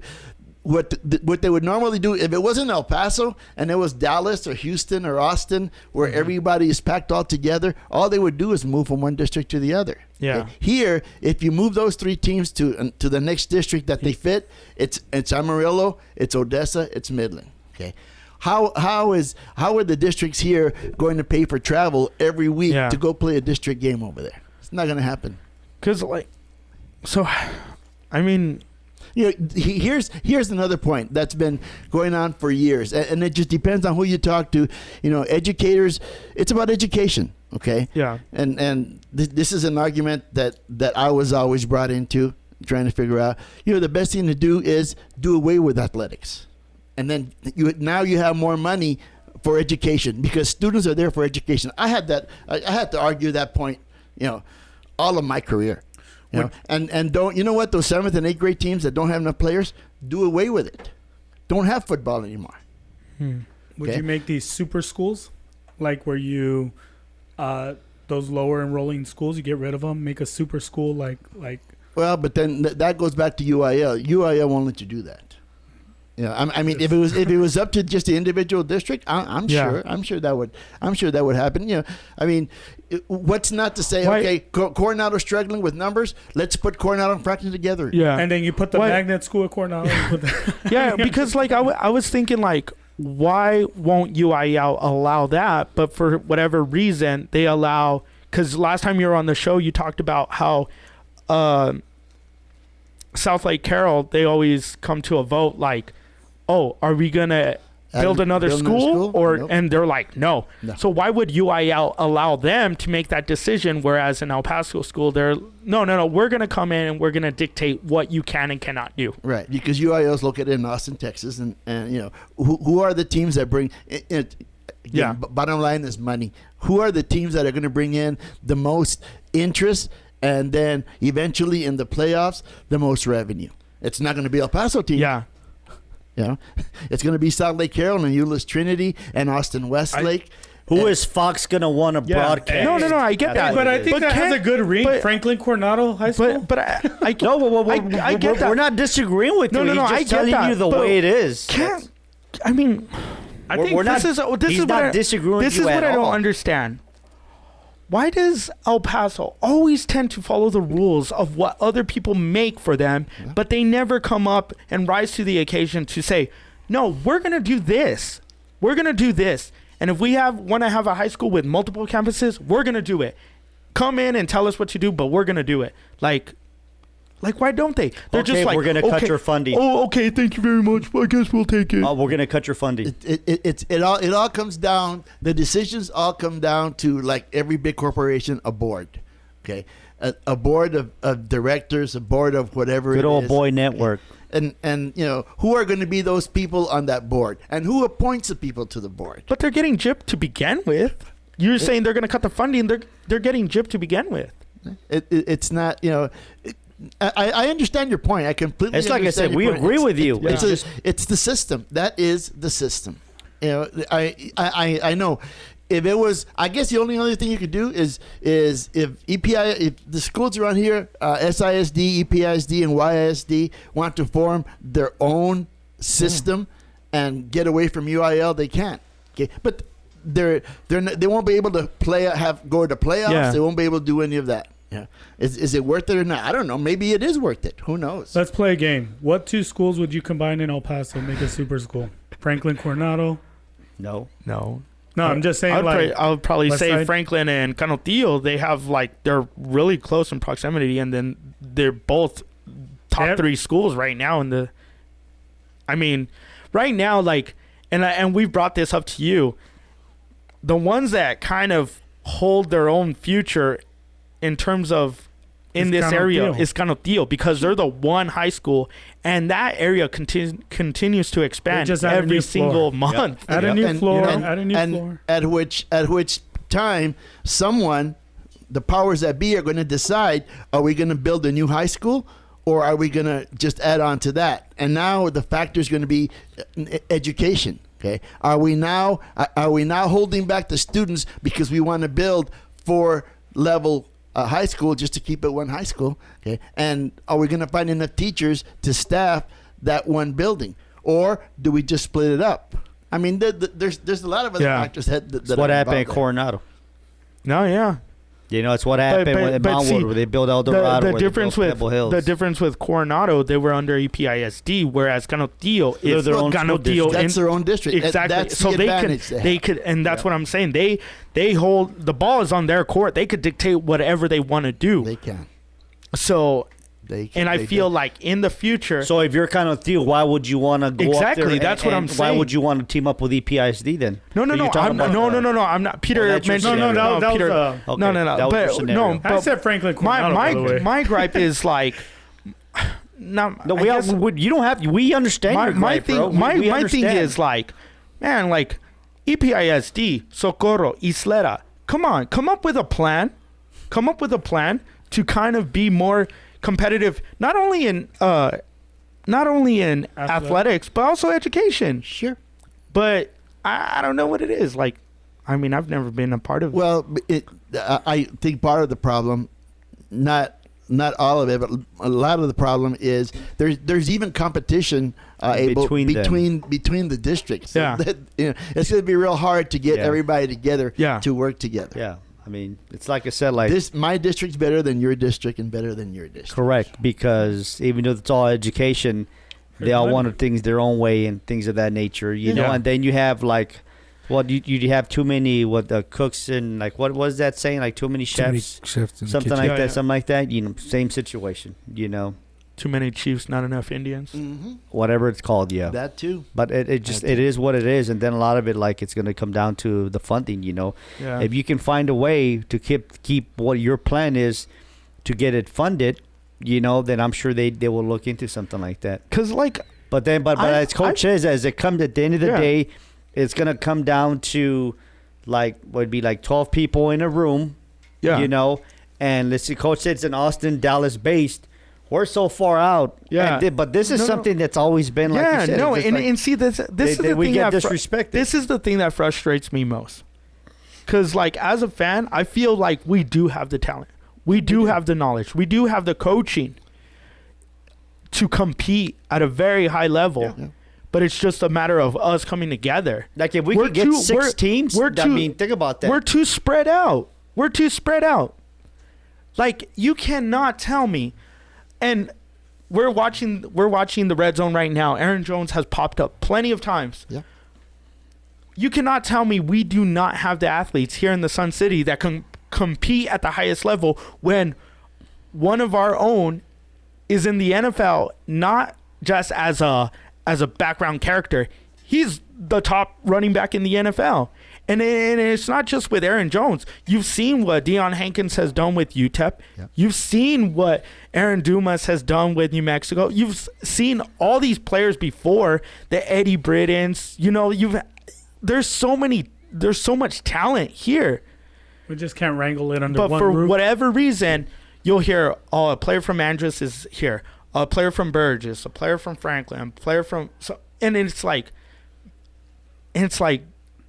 dude, like don't tell me that, oh, it's because Austin, San Antonio, Houston, that's where all the athletes are. It's like, yeah, they're going to D1 schools and stuff, but I mean, it's because I feel like we shoot ourselves in our foot. We have the athletes. How are we here. shooting ourselves in the foot? Tell me why. How are we shooting ourselves in the foot? Because Tell me. because we're spreading the talent we're spreading throughout the the talent city, out, man. opposed to having it we're under spreading one the roof. talent out. Yeah, but like, how are you gonna like if you want to be real? Okay, Abel, you come to me. I'm on the board or whatever you are. You come to me with your plan. How are you gonna combine super teams? Go ahead, tell me how you're gonna, because that's what it is. It'd be super teams in football. Go ahead, tell me how you gonna do it. I think in terms of districts coming together, like a Socorro, you're bringing the districts together. No, you want like we go like 6 teams or something like that. You want the best of the best. You want to have like, you want. Let's just go with 6 teams, right? I'll give you an example of what Okay. I would do. I Okay. mean, granted, I'm sure there's so much more to it, but you have a 6A school next to a 4A school. Yeah. Combine the schools. Get rid of a facility. Combine the schools. Use that land. Use one for an academic program if it's a magnet school. You have that enrollment still. You're appealing to certain career fields as far as magnet, And that's kind of you're what still in the same vicinity yeah. of that school. That's what- Let's be honest. That's what Franklin Coronado, did. for an example. Franklin They're did it down with the street. Ornado. Bowie with Jeff. They're not so far away. It's not outrageous. You combine the school. You can't have, but they're both in the lower districts. But I'm saying, if you have a 6A school to a 4A school, you combine. I mean, that's just my. Because that only makes still- sense. I'm That's sure what I'm there's trying so to tell much- you. No, That no, no, but what you're that's what I'm saying only saying. makes sense. But like, what the reality is, these people are gonna look at like how it comes with the money, and then let me throw it down to you guys. You just can't do that in football. You'd have to do it for every single sport, and not only sports. You'd have to do it with band, with ROTC, Well, yeah. everything else that's involved. It's not as easy as you guys But think. okay, I going get to it. band. I look get at it. You go to But you're- football games. How big are these band programs now? They're tiny. They But used to be huge. But That's true. But okay, so I think there's an attachment problem to that. And I think it's because El Paso, the people that grew up here are like, oh, I went to Jeff. Oh, I went to Austin. Oh, I went to Burgess. Whatever, right?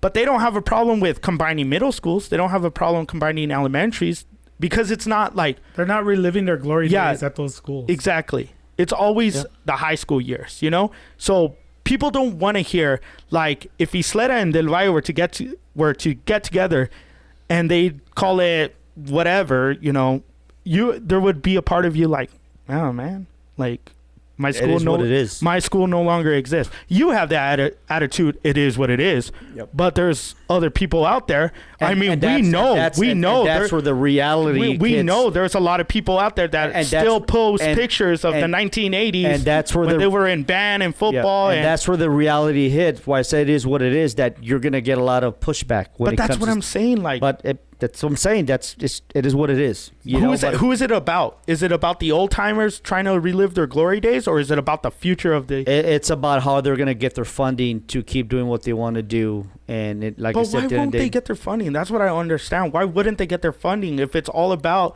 the kids in the end? I mean, you and I are not in those meetings, because, but like I said, it makes sense what you're saying. I think the reputation is that El Paso is just like, okay, we'll play by your guys' rules and stuff like that. But at the same time, it's like how Coach said, like everybody else has their own thing. Like go ahead and ask the AD of EP or like the superintendent of EPISD or the superintendent of Isleta or the superintendent of Socorro. Hey, do you want to team up? What do you think they're going to tell you? I'm not saying because it comes down to that as well. Like I don't know if I want to hold team. on. It's like if you want to do superpower team up. I'm not saying because we know Isleta's not going to work with Socorro and Socorro's not going to work with El Paso for whatever they fight at Whataburger and stuff. what I'm saying is because he wanted a double meat with cheese, the other one just wanted a regular one. Yeah, that's what it was. What I'm saying is, why not? See, because that's your first problem. No. What I'm saying is, why not EPISD? They recognize the schools that they have, and they try to find out where EPISD, we're gonna build this. Where Isleta, we're gonna try to build this. Where Socorro, we're gonna try to build this. Not going by the districts, because if we go through the 6A district, you have Socorro and El Paso in one district. I'm not talking about districts. I'm talking about school districts, not the football districts. I'm talking about school districts. Why don't they try to come together and come up with some kind of plan? I suggest you go to the next school board meeting and bring this up. Let's go. No, I'm being serious. I'll be labeled as that Karen. Well, see, now you're the one giving up right away. You're the one. Oh, no, I'm not giving up. Pass or whatever. No, I'm just saying that, like, the argument you're making, like, which it is a good one. It kind of makes sense, you know, like to see, like, go to one of these meetings and bring that up to see how they respond. You know, that's all the only thing I can tell you. You know, because like, I mean, a lot of the points you're making are valid because you're tired of not seeing state champions from El Paso. But then they're in football. It's not only that, Mondo. It's not only that. And I'll bring this up. And, Coach, I'm not trying to speak for you, but I'm only mentioning the stuff that you have brought up on this show. But there was something that Coach mentioned the last time he was on, how he, as an educator, is forced to teach, okay, and coach a football program, okay? And then he goes to the highest level. He goes to Texas Stadium. He talks with the coaches there. And you can stop there, bro. It's all about money. It's all about money because they have the money to do that because I just told you the Dallas schools get all the TV money from Fox Sports and things of that nature. It all comes down to the revenue, where you can get the revenue. But that's what I'm saying, Mondo. Would you say that Dallas school, and I don't know Dallas education. Look, hold on. Wait. Do you think Dallas has a 6A school with a 4A school right down the street? I don't know. No, like, hold on. I doubt it, Coach. No, but hold on. I don't think so. But what I'm saying is, if it's all about the money, why wouldn't they consider? Because Coach also mentioned his coaching staff compared to ULES Trinity's coaching staff. And this was 10 plus years ago, 12 years ago, 13, whatever. He was comparing his coaching staff to their coaching staff, okay? His coaching staff is not getting paid the same as, you know, like their linebacker coach is probably making, their linebacker coach or their running back coach is probably making the same as Coach Grijalva, if not more or whatever. More. And that's what I'm saying. Well, but hold on. You're a teacher. You're a teacher. No. You think the same guy that does your job somewhere is making more money than you? But wait, I'm also talking about the size of coaching staffs. Okay. Well, that's changed though. No. But here, on a team, here in El Paso, you might see 5-6 coaches on the sideline. Who knows what they're coaching? I don't know. But 5-6 coaches. You go to Houston, Dallas-Fort Worth area, there's about 14 coaches, 20 coaches. Because they can afford them. But that's what I'm saying, Mondo. That's what I'm saying. Well, how are you going to, I'm trying to tell you, bro, how are you going to get the money here? Hold on. That's what I'm just trying to tell you. Okay, but that's what I'm saying. If you make a bigger school, you're going to need more teachers. You're going to need more coaching staff. So why not? So, like, let's say you get head coach from this school, head coach from this school, head coach from this school. They're now the coordinators for defense, offense, and special teams. Then you have the running back coaches.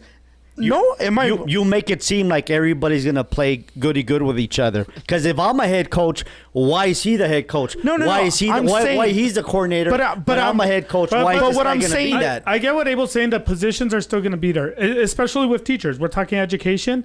Teacher positions are still gonna move over. You're just getting a bigger facility. You're not telling. Okay, if you're a head coach and you're getting paid this amount of money for this responsibility, or being the running back coach or the defensive coordinator or whatever it may be, getting paid the same, and getting paid the what you're same, making right or now if as a not head more, and having a lesser responsibility, you're not going to take that? Not everybody's going to take that. Coach, yes or no? Yeah, well, I mean, we're talking about, there's other factors that are involved, especially when you talk about the big programs out there. A head coach makes a salary. It's not all from the district, okay? Because booster clubs can add to the salary. Okay, and then you have car dealerships that can offer car rentals, and I mean there's all kinds of other little incentives that you're not going to find that here, because we're in a different environment. Yeah. But have we ever tested that theory? I'm sure they have. Really? I mean, how so?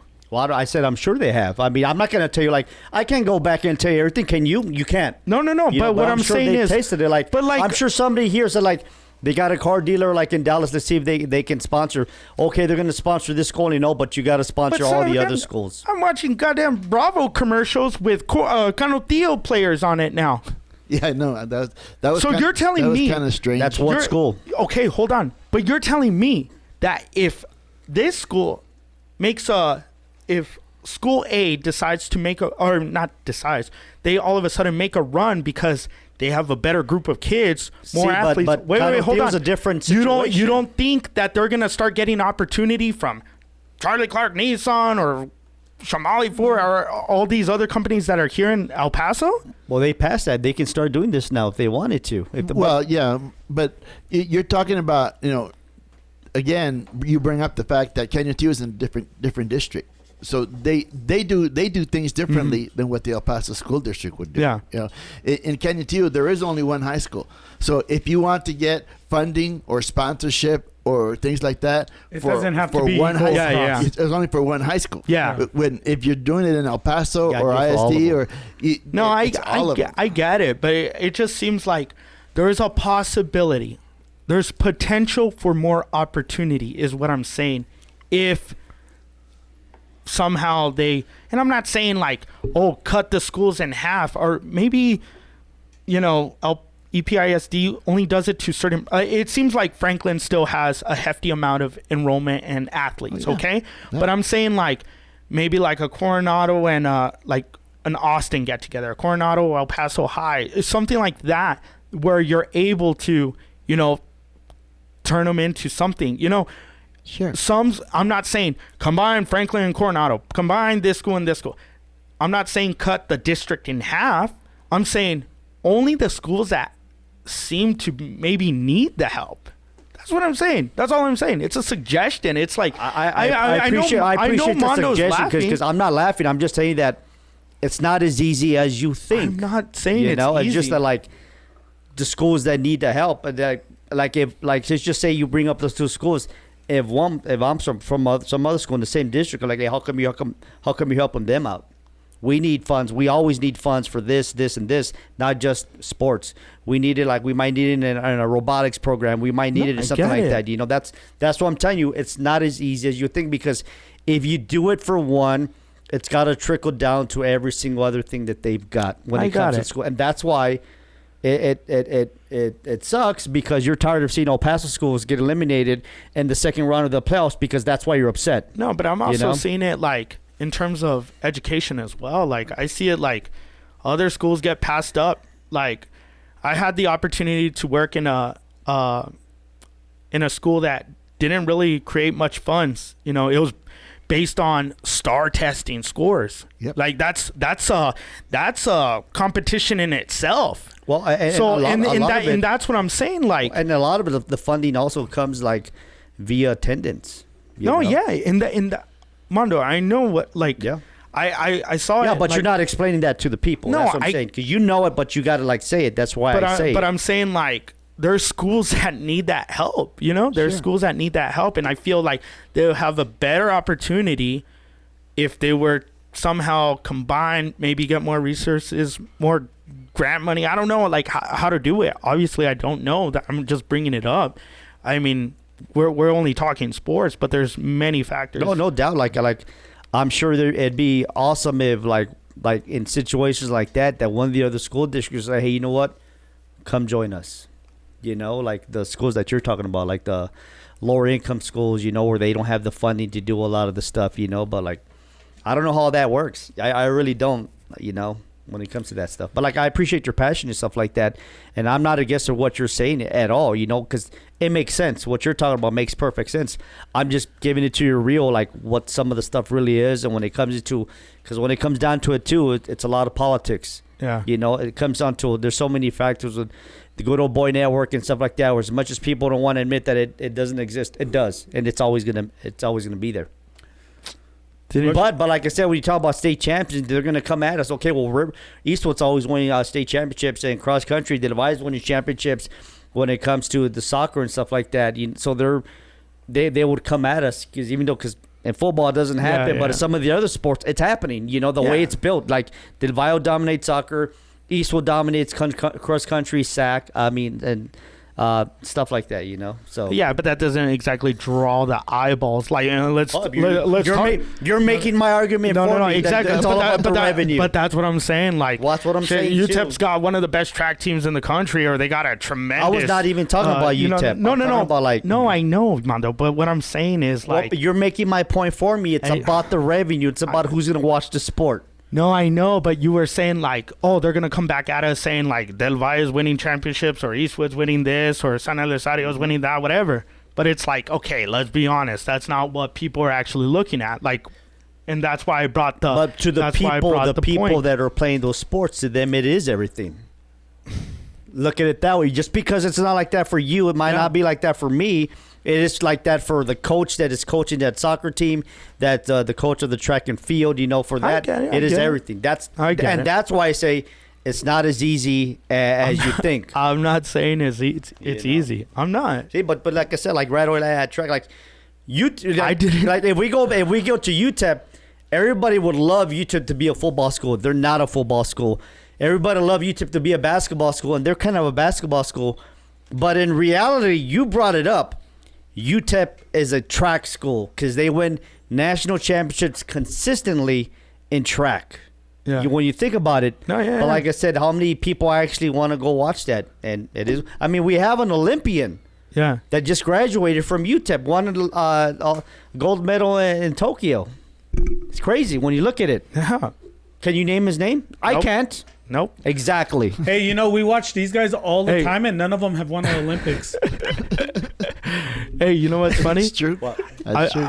I bet Coach is happy he came in for the show because he thought he was going to be talking about high you school wait. football. You always start something like that. And I tell you, every time you do something and you get too passionate about it and you want to argue with me about it, and I'm like, I already told you, bro, like, I agree with you, but it's not as easy. But you want to, like, do it. I'm glad Coach came because he helped me with my fantasy football, and he was calling it. Hey, come on, man. No, I mean, it's a good conversation. We could have had the same old normal boring conversation about, hey, Coach, do you think that school's going to be this and that? I bet you weren't thinking we were going to be talking about this, did you? That is true. That is true. See? Coach, have you ever breaking thought the of repetition. starting your own fantasy picks? People call you in. That's you. See, but it also comes down to the fact that my record, and it also comes down to the fact that don't tell me you've never thought about this, Coronado. Coach. Of course he has. You've thought about these things that I'm bringing up, sure, right? Yeah, sure. see? But I've just figured out that he's fought the battles, bro. No, Thing. exactly. You're not going to win. He spends his time in the movie theater thinking about it. And it puts him to sleep. No, I'm just glad that I can have this conversation with, like, but it's like Coach has actually been through it. Yeah, no. That's what I'm saying. That's why I'm saying it. That's why I'm talking about it. Sheesh. It's funny because it's kind of the same thing at work. Like, you know, you get a new recruit come in and they're like, oh, why are we doing stuff like this? And why don't we change this? And why don't we do that? And you're like, I've tried that. We've talked about it. We've tried. It doesn't go anywhere, man. Yeah. You know, and it's funny because you see that enthusiasm, but over time it settles down a little bit. There's a meme about like teachers, like when they're like, this is first year teacher. But they said like, this is what I thought it was, and it's like a teacher like teaching their kids, and then this is what it really is, and then it's like them taming a velociraptor or whatever. They're like, and that's right. And it's like, and I'm sure it's the same with like Coach. Like, are you gonna run for school board? Nah. I mean, seriously, get involved, bro. I mean, do something like that. If you're like, you have a lot of passion towards this, you know, like. Did I have any Baby good points? steps. Did I have any good I points? told you, like, you what have you're good saying points. makes a lot of sense. Just make sure you wear your mask at the meeting. Yeah, you just have to convince the You'll people. be thrown out. You just have to convince people. Didn't somebody get arrested or something like that? Yeah. I just gotta. That's why we don't progress. We're too busy fighting each other with masks. Hey, man. All right, Mondo, I was going to ask you Yes, sir. about something because we have you on the show, and this is something that I've noticed that I'm a New Mexico State alum, and I see, like, they're not good this season, but I had the opportunity to go see Utep, Yeah. Utep football against Louisiana Tech.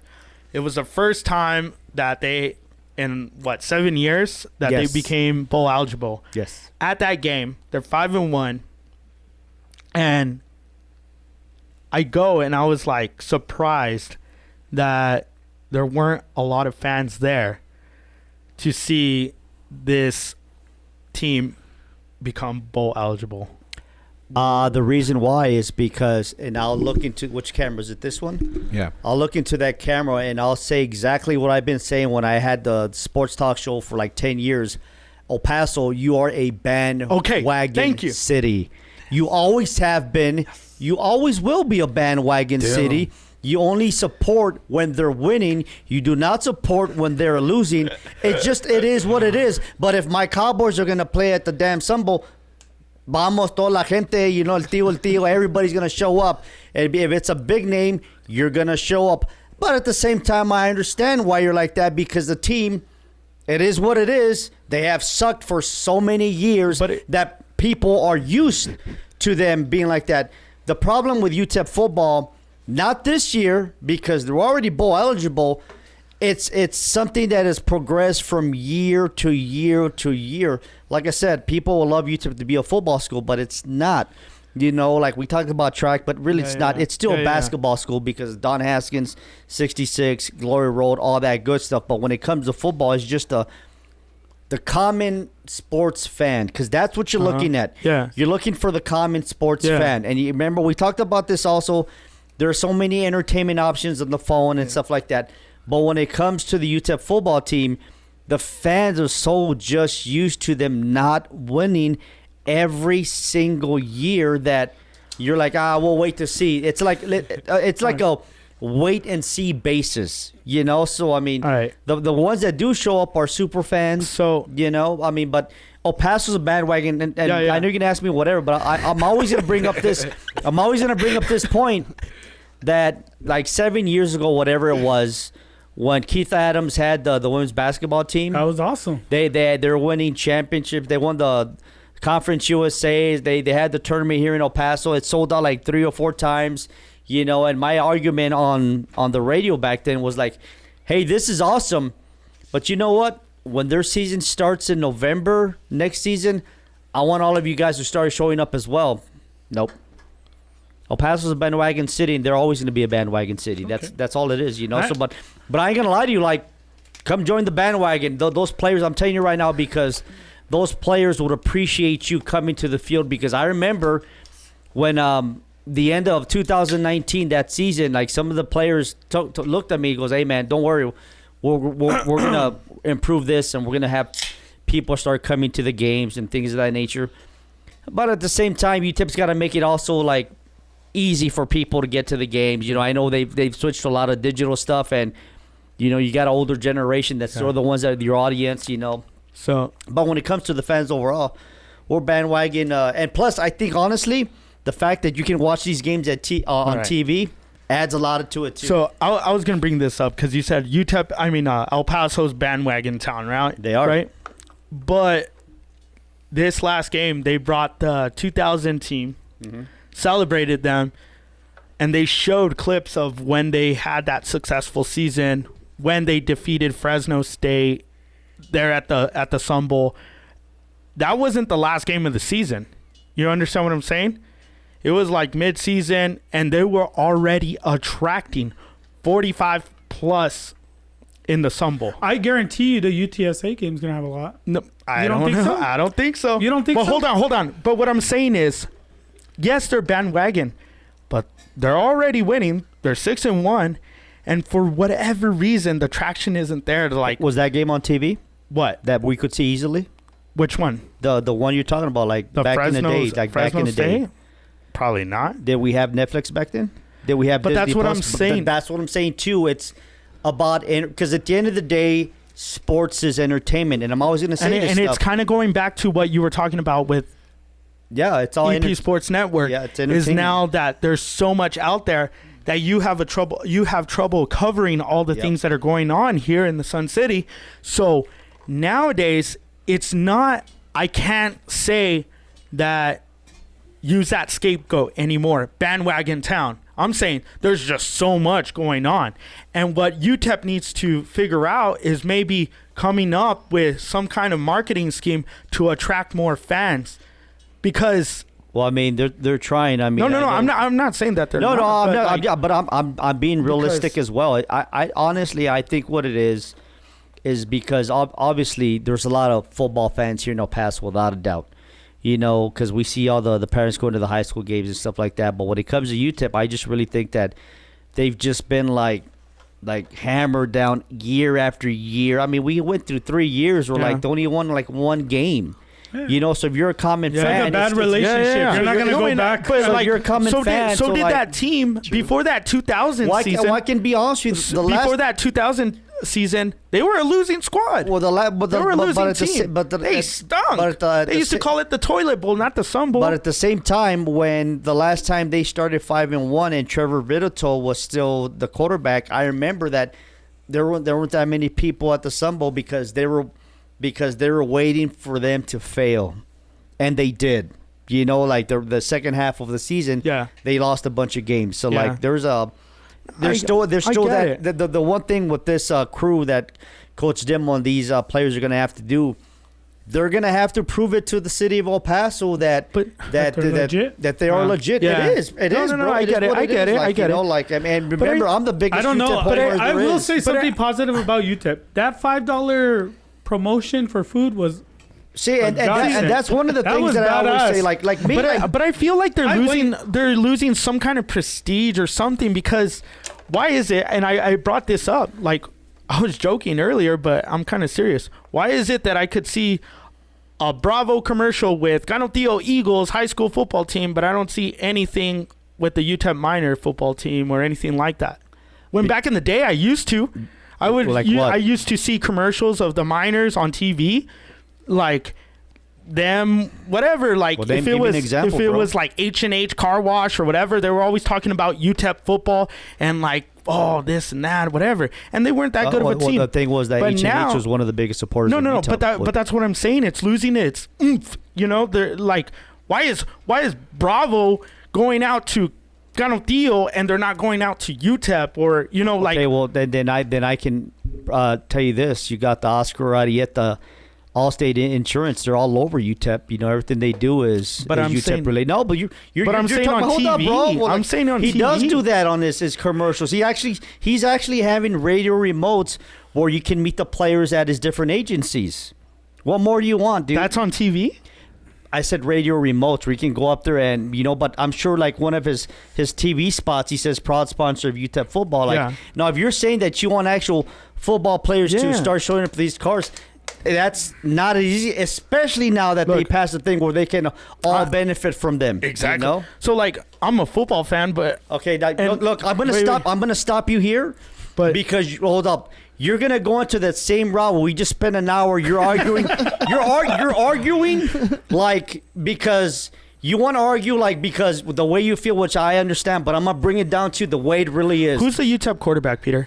No, that's one thing I was going to say right now. I have no idea who the players are. Exactly. Except Deion Hankins. Exactly. Why? Because I don't follow him.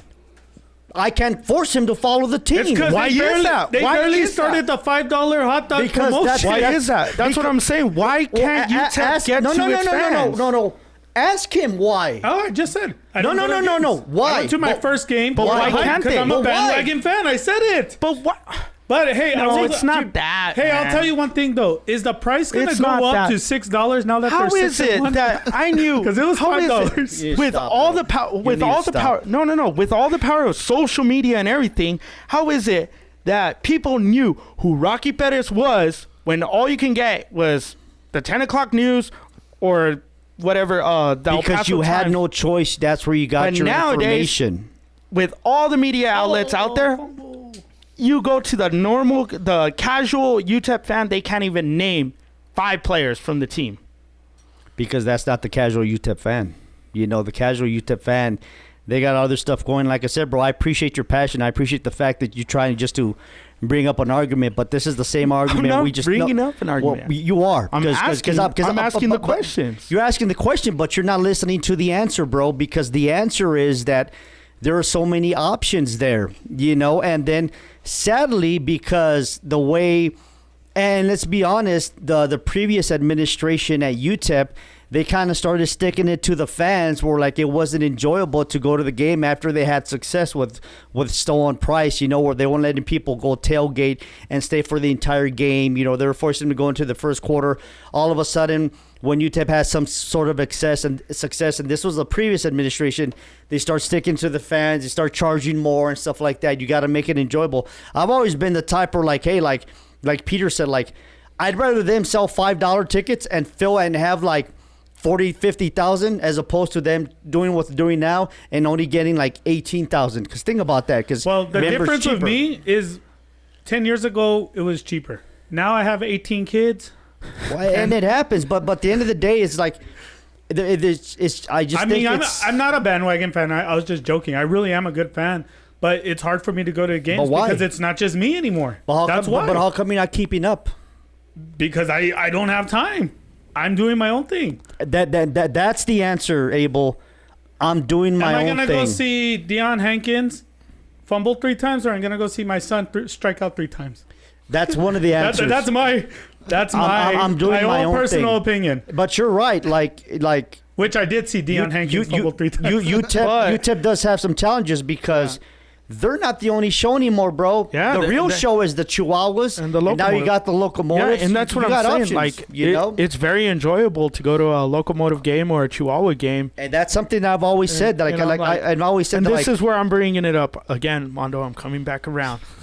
Hey, I just want to say I like Deion Hankins. I just like to give him a hard time. you're the one that brought that up, bro. Hey, He fumbled me. 3 times. But hold on, I'm hold not on. making it up. All right, hold on. So I'm still a fan. I'm coming back He's the around. one UTEP player I know. I think UTEP. I brought it up last time, but I think UTEP could use an MC at the football games. Just like an Andy. Just like an Andy. Everyone loves Andy. Would you want Mondo? Do that? No. I would love to see But I'll be Mondo. honest with you. Imagine Mondo. I appreciate it? that. They used to do that though. Who's gonna like pump up the crowd more than Mondo? It's what I call, like, when I was still on the radio, we would call it the in-game experience. That's what you we know, want. and there was a lot of arguments then where, like, this was like 7 years ago, like how like it was boring at a UTEP basketball game, you know. It was called the in-game experience. When I see the stuff going on, like, I always look at it as parties, you know, because like when I used to do stuff for Speaking Rock for the Cowboy stuff, it's a big party. UTEP has 6 parties they got to worry about the whole year. So you think you'd go all out and do stuff like that. Chihuahuas have, like 60 parties a year they do. I don't know how many games they play. Locomotives have about like 20, 25 parties they do and stuff like that. You know, but even at the Locomotives, there's nothing going in game. The biggest in game experience is The 8th notch. That's what you got. But That's the fan base. But you're talking about the in game experience is baseball because they have the time to do that. Yeah. But UTEP has the time to do stuff. But you're right. Like, that's one mean, thing that you got to make it fun. They have for commercial the fan. breaks Now that they are have pretty commercial- long. yeah, they have that are commercial pretty breaks long. now. Yeah, and I'll be honest with you, that's one of the, but they used to have a DJ. Yeah, 'Cause I remember it Monica was Castillo used to do yeah. it, and then She they had some of the was other people. good. She was good. I liked it. You remember the Burrito Man? I remember on third I down. remember the The burrito man. Burrito Man was awesome. But man. here's where I'm gonna like break, and I know coach is like starting to get like upset because you're doing your thing, but it's all right. But Coach, are you upset over there? No. but here's, Are you here's- enjoying this Here's conversation? one of the things where I tell you that the reality where it is. Coach, do you go to UTEP games? No, but he No, I don't. listens. But he listens. I listen. I know he listens because he tells me. How much do you want to chew on our tail right now, Coach? For what? All right. No, but That's all I wanted to know. here it No, is, he like- wants to know for what. There's a list. Which one? But when it comes to Which one? UTEP, and like I said, I'm gonna like kind of end this quickly. He's like, can you guys shut up? I'm trying to watch the Cincinnati Bagels Like, versus. You're snoozing over there. especially for this year, Chase like just scored. because Thanks for that game update. because of the way COVID hit. Utep he's got on rid my of a team. lot of people, bro. So there's a lot of people that don't have a job no more that normally would be doing that Yeah. stuff. They don't have it in the budget this year No, to I do get all it. that stuff. But I get no, it. but you're right. It's got to I'll be do an it for enjoyable free. experience. I'll put it out right now. I'll do it for free. Yeah. Twisted Pete mascot. And a $5 hot dog promotion. He just wants I to get mean- paid in hot dogs. He just wants a hot dog. There's a lot of passionate people out there that I feel can fill the role for not that Not won't so much. yeah, for not so much, man. Bro, Field pass. I'll do it for I free. know the person in charge. If you want me to do introduce it. you, I will do. No. Not me. You, because you're the one that's all passionate.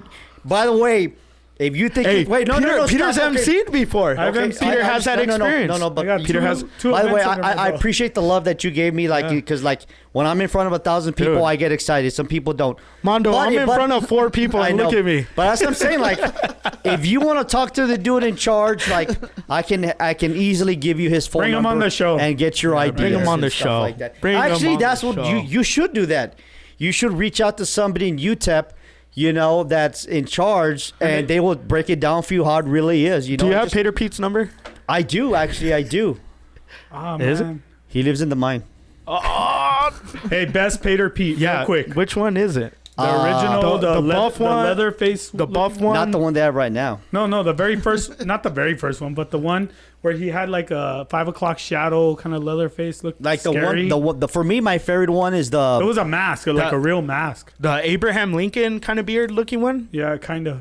You know You which know- one? The hard hat. Yeah, the Yeah, one yeah, that yeah. the one The that looked original like one. the one that looked like Paul Bunyan. Kind of, yeah. I like that Oh, guy. you yeah. know No, the no, hobo? the You're hobo thinking of the looking hobo one. No, With the long beard, all fluffy, that you could hug. I like the one that looked like. you have no idea what Paul Bunyan Yeah, is. I know right? who Admit Paul it. Bunyan is. Paul Bunyan didn't have a beard like that, didn't? like that long. You know, he had like a short little beard. You know, I he was was thinking all of the buff. brawny guy. Yeah, the Yeah. brawny guy. No. I like 'Cause are my you mom talking- would always are say, you talking about the You outfit? spilled the milk again. Bring the Paul Bunyan over here. Did you talk about the outfit? Huh? You talking about the outfit? Yeah, yeah, No, yeah. the guy that had the big chin. You know. Yeah. Yeah, like, The Abraham The one that had before this one. No. No, it was years back. Yeah. It was Well, when yeah, the the one basketball team was good The in the buff 90s. guy. The buff guy with the hard hat. With the light. Yeah, that's the guy I'm talking That's about. the cool guy. The one before this one was the hobo. Yeah. With the all fluffy. He had that like big a- beard. That a hobo? Yeah. Bro, hobo. That's a dark times. I don't remember that, bro. It was a dark time. It was, I don't remember that at all. I it just, was I when just we weren't remember allowed the to tailgate. Yeah. I remember the one that I think was those were like the Mike Price Those were years. the $15 When- hot dog day. when they put him in the helmet a couple years ago. They brought him back and they put him on the helmet. The one with the full character. Yeah, that's yeah. the one that I like. And then he had the pickaxe. That was I don't know, man. I feel like Utep could definitely use an MC, though. I think it would be so much more fun. Mondo, we could stand together on the sideline. You can, you know. I'm just saying, you guys be mamones, but if you really want, like, you I'm gotta- not being hard, I'm just saying, coach, right? I just I'm wanted saying, a like, hot dog. You're trying to be funny, Mamones. but if you really want to do it, I Anthony, can make it happen. Anthony, mark that. Mamones. Mark that, You're being man. mamones. Like, you're being mamon. No, don't, I'm don't be a mamon. I will make it happen. If you really want to do it, bro, like, I I'm mean, I not can't have saying an NMSU alumni. Of course you can. That's true. Those people, like, interchange. Have you ever seen that girl from Channel 4? It was like Local 4. She's like, all right, picks up, and she threw the Longhorns. You never seen that clip? I have it on my phone. I'll show you after the show. She's from here? No, she's from out of town. But she was on Local 4 or KDBC, whatever. And they were like at Minor Palooza. This was like 4 or 5 years ago. And she's like, picks up. And she threw like the Longhorns. And I was like, oh my gosh. Hey, That's I will embarrassing. say something real quick. Jim Center had a good response to somebody that was complaining about why people don't go to UTEP games. Uh-huh. I don't know if you saw it on Twitter. I did not. And it was about somebody put something about tailgating and that's why people don't go anymore. And Yeah. he said, "Oh no, tailgating and all those festivities are allowed. We encourage it. You should come out one time." like it was just a really No, it's Simple and response, that's the but, one like- thing is like, well, show up and find out for yourself. yeah. I That's like all Jim I'm saying. Center. I And like him. that is I- one I thing. like the I think a guy. I lot like of people him. are jaded because of some of the Well, things he said. I'm saying that's But what it is. But It's like, it's easier for them to talk and voice their opinion than to just go well, out and that's try it's, again. it's easier. It's like I said, everybody's easy to armchair quarterback man. when you're I behind the had a screen. good time this last time. I went. Yeah, like, dude, you're talking to Mr. New Mexico State over Yeah. here. And I went to a UTEP game. Yeah. Like, don't knock me. Like, I'm not knocking you. Like I said, like, I mean, I'm more of you- a fan than El Paso it's like I fans said. are. You asked me what I thought about El Paso fans, and I told you straight up they're bandwagon fans. You know, and then like I said that the reason why is because they've been El Paso's always been like fascinated with the big names, the big stars, things of that nature. You know, but like I'll say it again, and I'm gonna end it here. Like they've just been pounded, and you think you're making me upset? You're not, bro. I find it comical that you're getting all like because I do, because you're getting all excited. Like Excited? it is what it is. Is he No, excited? Yes or no? I'm not excited. Look at Coach is laughing. I'm just so happy to have you and I Coach. think you guys should have your own show. No, I'm so No, excited. because then he's never gonna want to stop, bro. Like he's gonna keep going. Like, anyways. You could call it But like La I said, Grita. it's nothing but You love, guys bro. just yell at each other. Look, But like they're just been hammered down, bro. I'm It's excited like, because I have two of my favorite people in studio. Now you're just kissing my ass. No, I'm Coach's serious. ass, dog. We're big coaches. We're big Coach fans here, right, Peter? Yep. Like how many? Hey, but here's the thing. Even before we got Coach on the show, we would always talk about Yeah. the Franklin days, the good old Franklin days. And this is coming from two guys that never stepped foot on the football field, But- and for whatever reason, but we were here- big Coach fans. here is and then the- Mondo. Yeah, I appreciate we've always you. I loved love you. Mondo. Love you. Like, Yeah, but here's the absolute fact he about calls me a Utep. mamon. Well, bro, that's love. You need to like I've called Peter worse, and he knows that. Yes, he has. And that's why he's laughing. You know, hey, welcome to the club. That's how I show you love. Anyways, the absolute truth is that UTEP is bowl eligible now. Yep. Is Anthony alive over there, man? Yeah. I'm Anthony's good. like we're getting ready to wrap up the show because it's going to win in 3 hours. The absolute truth is that UTEP is bowl eligible. You know, we got a game next week in Florida. FAU looked good. They beat Charlotte. But the bottom line is if UTEP can go out there and do something that, like I said, they've got to prove to the fans. They have never won a game in the East Coast.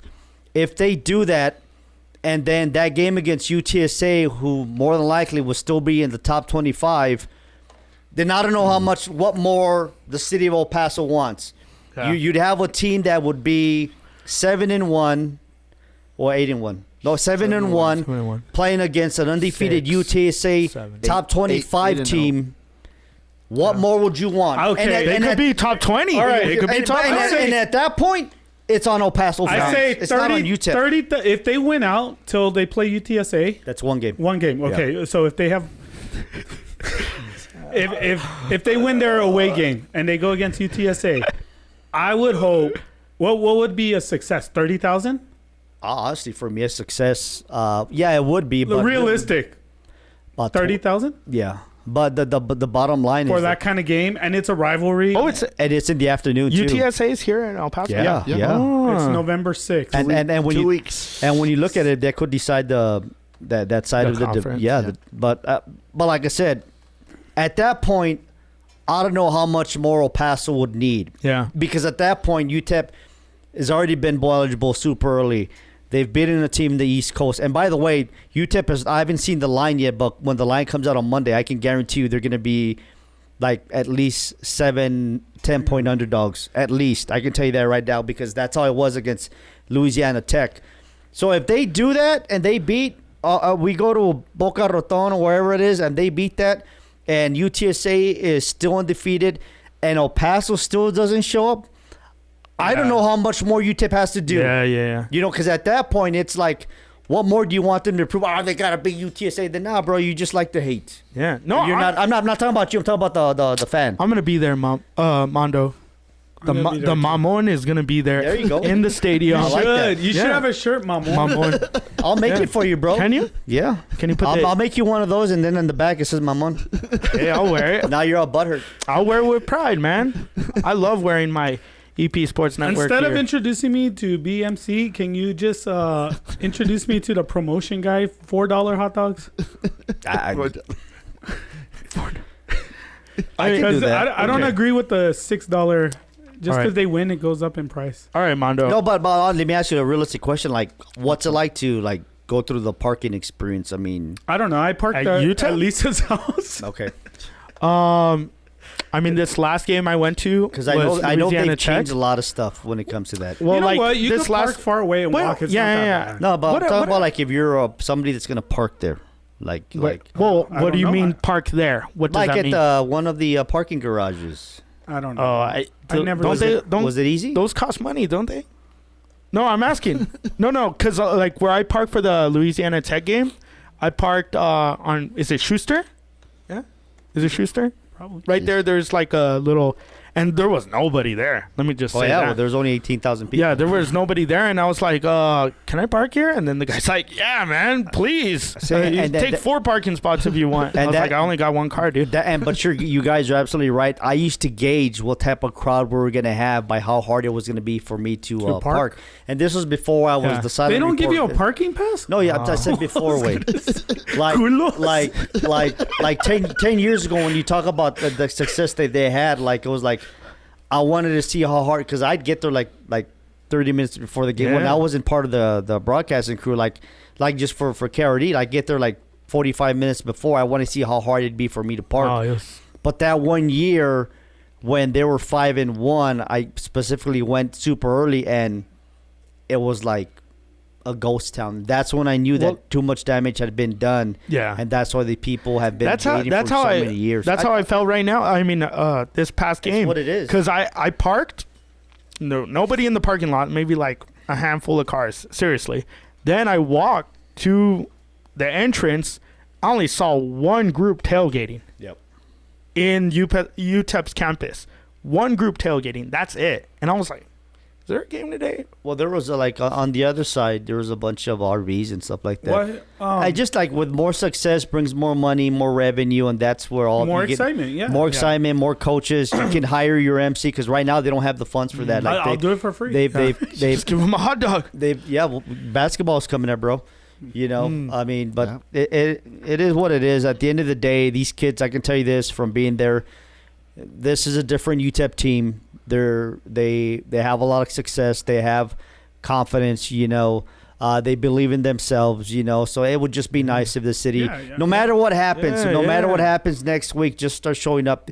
We've got a couple of games left here in the Sun Bowl, and show some respect to these kids who busted their ass, because they do. I mean, they really do. What bowl games are associated with conferences? Off the top of my head, we got the UTEP Bowl, which is the New Mexico Bowl. You know.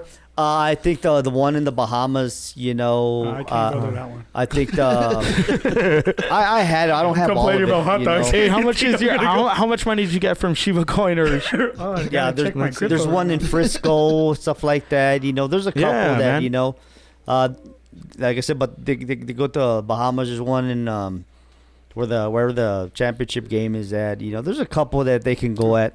All right, Mondo.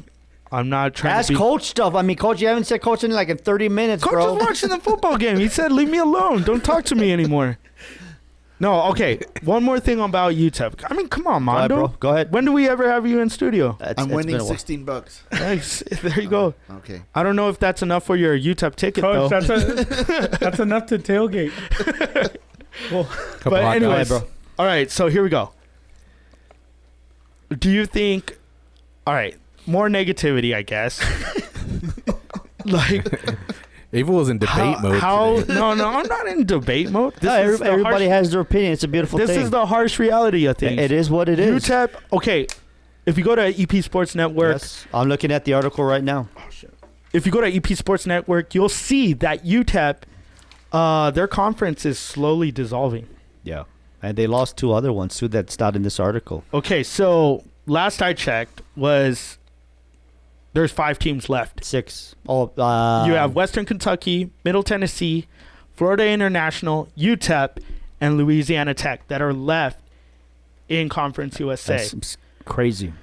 This was on, I think it was Thursday or something. Yeah. One of the reporters, Colin Dever, whatever, he had apparently talked to Jim Center, and he said, Jim Center said, Miners are committed to remaining in CUSA no matter who is in it.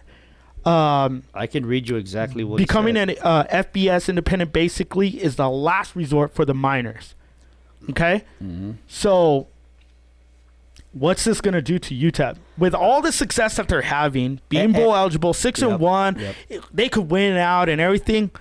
But then what's going to happen? It all depends if because honestly, like but when you think about it, if you go back to the article that Chris Gomez wrote there on EP Sports Network, that it's crazy that all this has to do with Oklahoma and Texas deciding to leave to go to the SEC. It has that big ripple effect, and the reality is that it's going to have to wait and see if there's going to be one of the other conferences, if they're going to find UTEP attractive. You talk about here's the scenario where you go where like you can go wherever you want to go, but it's like if they find you attractive or not. Worst case scenario is they become independent in football. That's the worst case scenario. But like I said, the fact that they're playing so well, it makes them attractive. But at the same time, you got to look at the track record of the team. How many people are actually going to the football games. They take all that, and like I said, at the end of the day, and this one I really can say at the end of the day, how much money are you going to bring in for us if we allow you to come into this conference? And that is not debatable. That is like how much money. Yeah, it's nice that you won the championship 1966.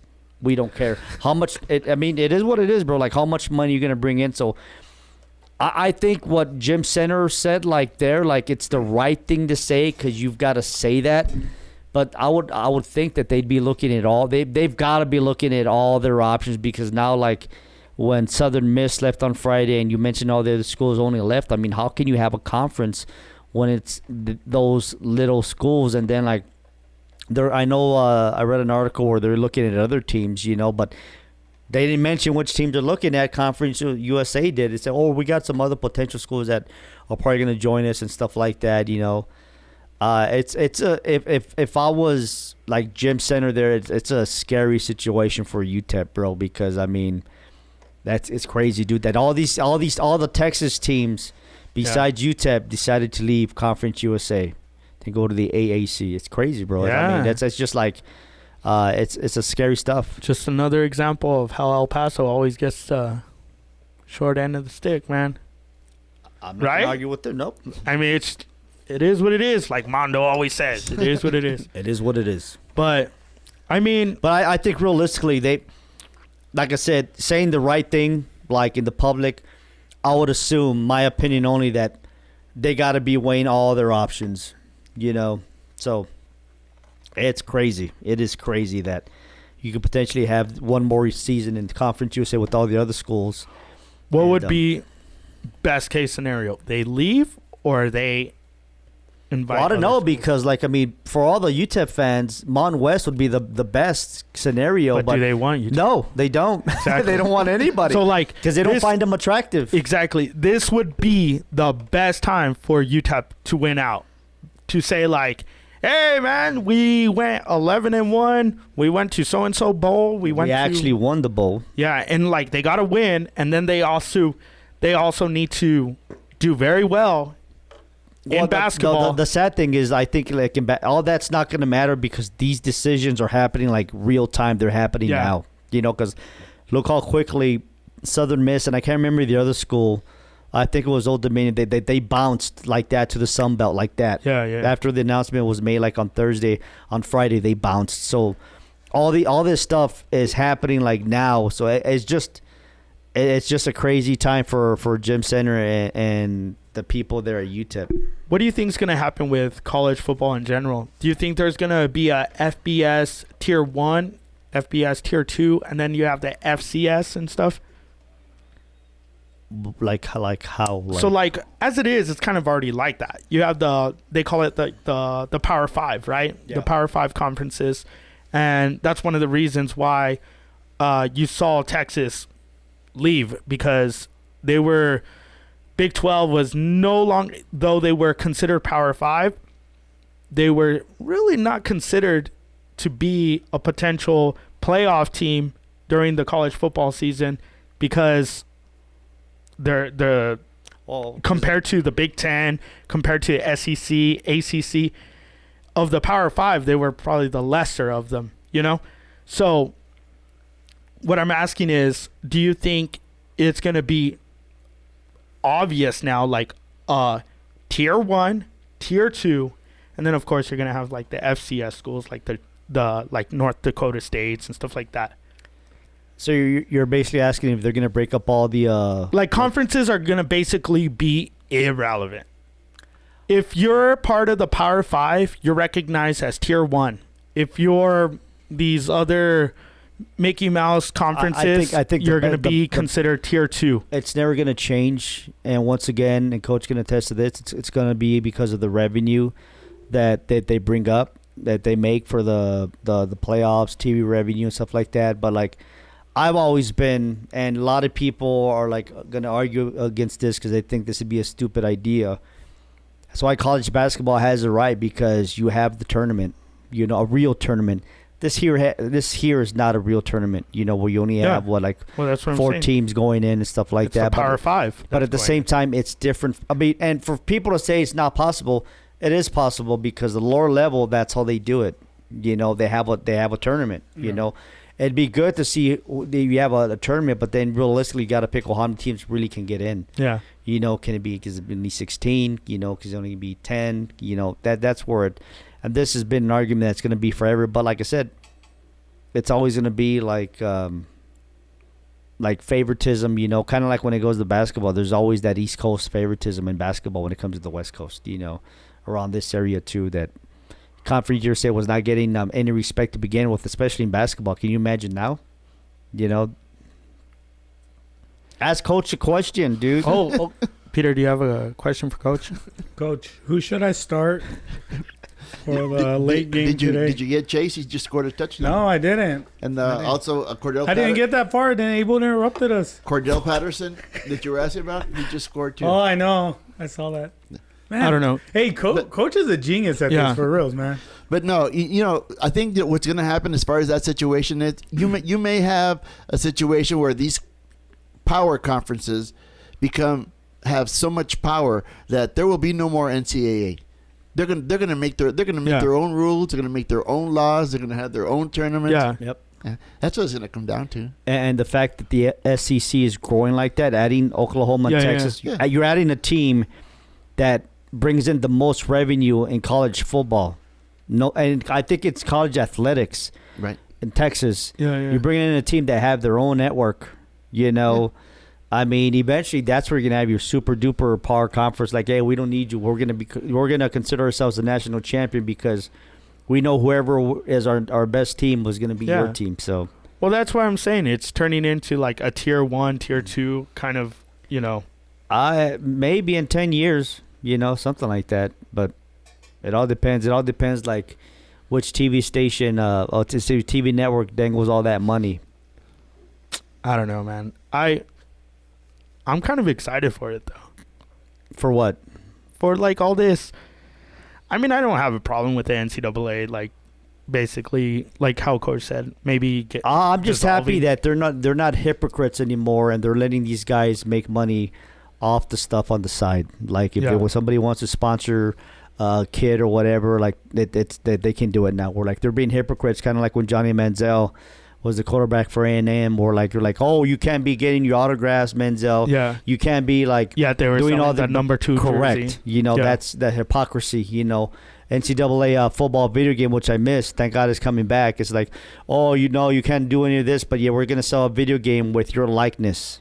I remember like having that 2006 or 7, like whatever it was, NCAA where Utep was a top 25, and Palmer was the quarterback. It was a number, it was a different name, but it was Power and had Palmer had all his attributes. Well, it was funny because I was watching this Real Sports story, and they were actually talking about these athletes getting paid for their likeness now. Yeah. But they were also talking about students, not athletes, students themselves from Michigan, and they were going all around the country with the power of Zoom and social media and everything to go and start signing their very first clients, like as agents, and they're still in school. They were like sophomores, juniors, so they're able to now communicate with these student athletes.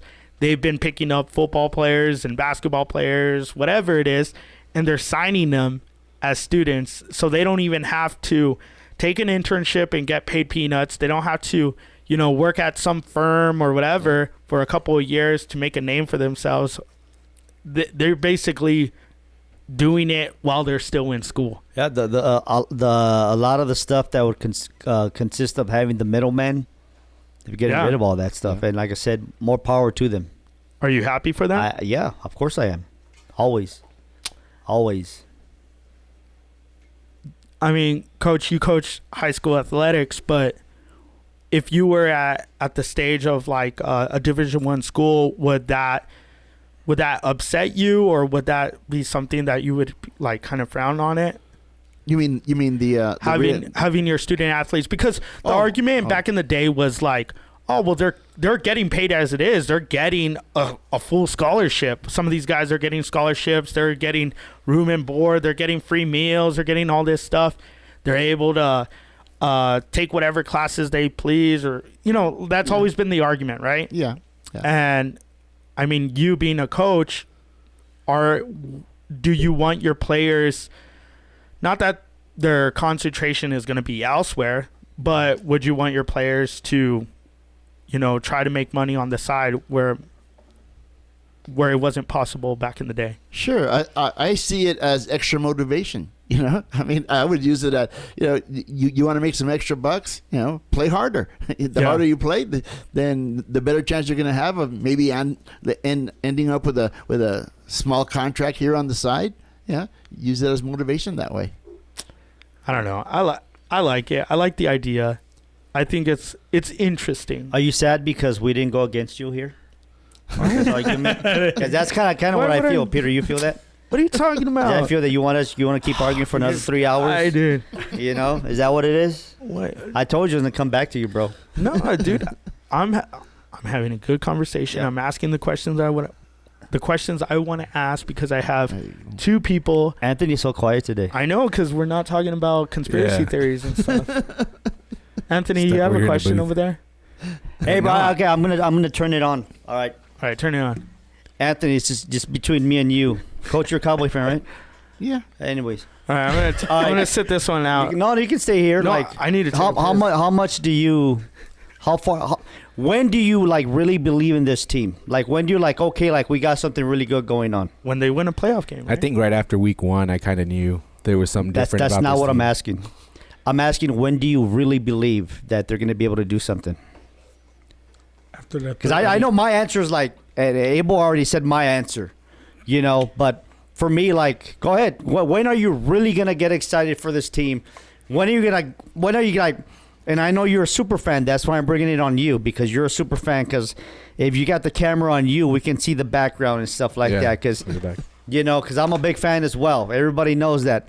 But I don't get excited. And I'll be honest with you, I don't get, no. I mean, it's good that they're winning. Don't get me wrong. I'm happy that they're winning. I'm glad that they're having the success and stuff like that. But this reminds me too much of what happened when these guys were rookies, where they started off the season 11-1, they were 13-3, and then they had the first round bye, and then the guy we're watching on TV right now, Mr. Batman. Rogers, beat us in the second round. For me, when I'll get really excited, super excited, like oh my God, this is the best team ever, is when they finally make the championship game. That's when I'll get excited. Really, because it broke in my heart too mmany times, dog. Too many times. I'm not gonna, we're beating all this. Nah, bro, you gotta prove it to me. I'm not gonna get it's kind of like our Utep. Utep fans, you gotta prove it to them. To me, bro. I don't get me wrong. I see instances that this could be a Super Bowl team. The way but my problem is that they're peaking right now, as opposed to be peaking in December, January, when you really want to peak. But for me, it is. I don't know about it is for you, Coach. But for me, it's you still got to go out there and win that get into the championship game. For me, when will you truly believe that, hey, this is a special team? I mean, call me gullible, but I believe, we have a chance every year. After up to this point now, with the interceptions and the way the defense is playing, I think that's the difference maker for me. I knew our playmakers and our offense was a good team and has been, but it's always been the defense that has hung us out to dry. And seeing the way they're playing, it definitely gives me some hope. I think after the first playoff, if we get to a playoff and win the first playoff, then I think I'll be... Yeah, bro. For me, it's got to be the first. That's beautiful that for you, it's still getting to that second... to that divisional round. For me, you got to make it to the championship game. That's the only way I'll see progression in this team. Well, not only that's what they've done for the last 25 years.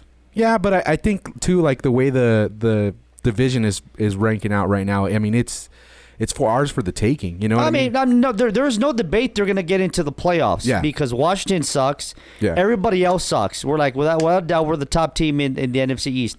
But I'm saying is when will you truly, for me, when I truly start believing that they're like can do some damage is even if they roll the table right now and they beat everybody, it doesn't matter unless you actually get to the championship I'll reverse game. that question on Go you. ahead.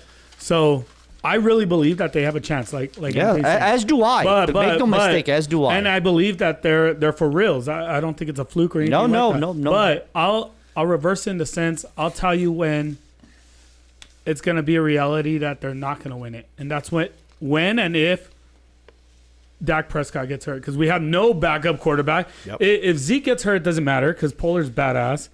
If the offensive line, they've been rotating pretty good. we If saw the last year. defense, our defense is solid all around for the most part. So I think if Dak gets hurt, chances go out the window. If he stays healthy, Dak alone, we win it. Well, Coach, That's you my- talk about that that's mine. confidence in your quarterback. You know, that's what Yeah. it is. Yeah, no, most definitely, especially after coming back from a lost year last year when they were scrambling, and I hope, I don't know, I haven't really paid that much attention. I don't even know who their backup quarterback is, but Danucci. Yeah. De La Lucci's not on that team. it's not Danucci. No, they're gonna bring him back. But I mean, Peter's right. If that goes down, Yeah. all the hopes are, in my opinion, all the hopes are gone. Yep. I agree don't with see you. anywhere. It's Rush still, no? Yeah, Cooper Rush? I think so. Yeah. Oh, speaking of quarterbacks, Mahomes is out. Mahomes? Mahomes Oh, is shit. out. Well, they're down 27-3, so Yeah, they're getting their ass kicked. How much by of a Tennessee. stinker are they this year? Right. Too many injuries, man. Like they're pretty bad. Right. I mean, think about that. The one game they did win, it was kind of like a miracle play or something like that, right? Yeah. Well, they've won 2 games. How many games have they won? I don't know. No, they're 3? 3-3. I think. Yeah. Yeah. Oh, they're 3 and Kansas 3. City. But still, like the fact that they've lost 3 games already, all it shows you is that the defensive coordinators are starting to catch up to what Mahomes and the offense does. I wonder what the promo was to watch these two shitty teams, the Panthers and the Giants. $5 hey, hot dogs. I have the Giants defense. They're There. giving up 3 points. Look at that. Shit, that's I'm good. telling you. I just think Who that- would put their money on the Giants defense? Coach. I would. just think everything's falling in the And right you can follow place him right at now Twitter for, at for the So Cowboys. Everything like division is up. We've got our number one corner. I understand that. Like I said, I believe in everything you're saying. I believe, but I'm not gonna get excited. You're still a little. No, I'm not that I'm jaded or nothing like that. It just like I said, Don't jinx it. I mean, bro, you got to win that second. Like you got to beat Aaron Rodgers in the playoffs and get into that second, and you got to get into the championship game. I would say that's the 'Cause hold that- up right now. Is there's a lot of good NFC teams right now. There's a lot of, Yep. of undefeated teams. So Oh, that's the only drawback. with playoff experiences. Yeah, that too. That's what worries me too. Is I mean, it's one thing to play the regular season. It's one thing to play in big games, which I'm sure the Cowboys will during the season. But it's another thing to be in the playoffs and have to go either play at home or have to go play somewhere else. That's a completely different. If they do environment. lose in the playoffs, it's going to be they're ahead. They don't know how to play with the lead. They're horrible. Well, I guess, and we're gonna have to see if that's what McCarthy and what type of coach he is.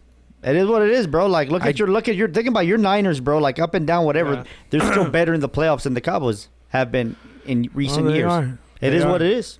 You know. Jimmy G all the way. But that's why the Cowboys are America's team because we get all the attention and America. everybody else is jealous then. Yeah. I'm not jealous. We haven't had a whole lot of primetime games this.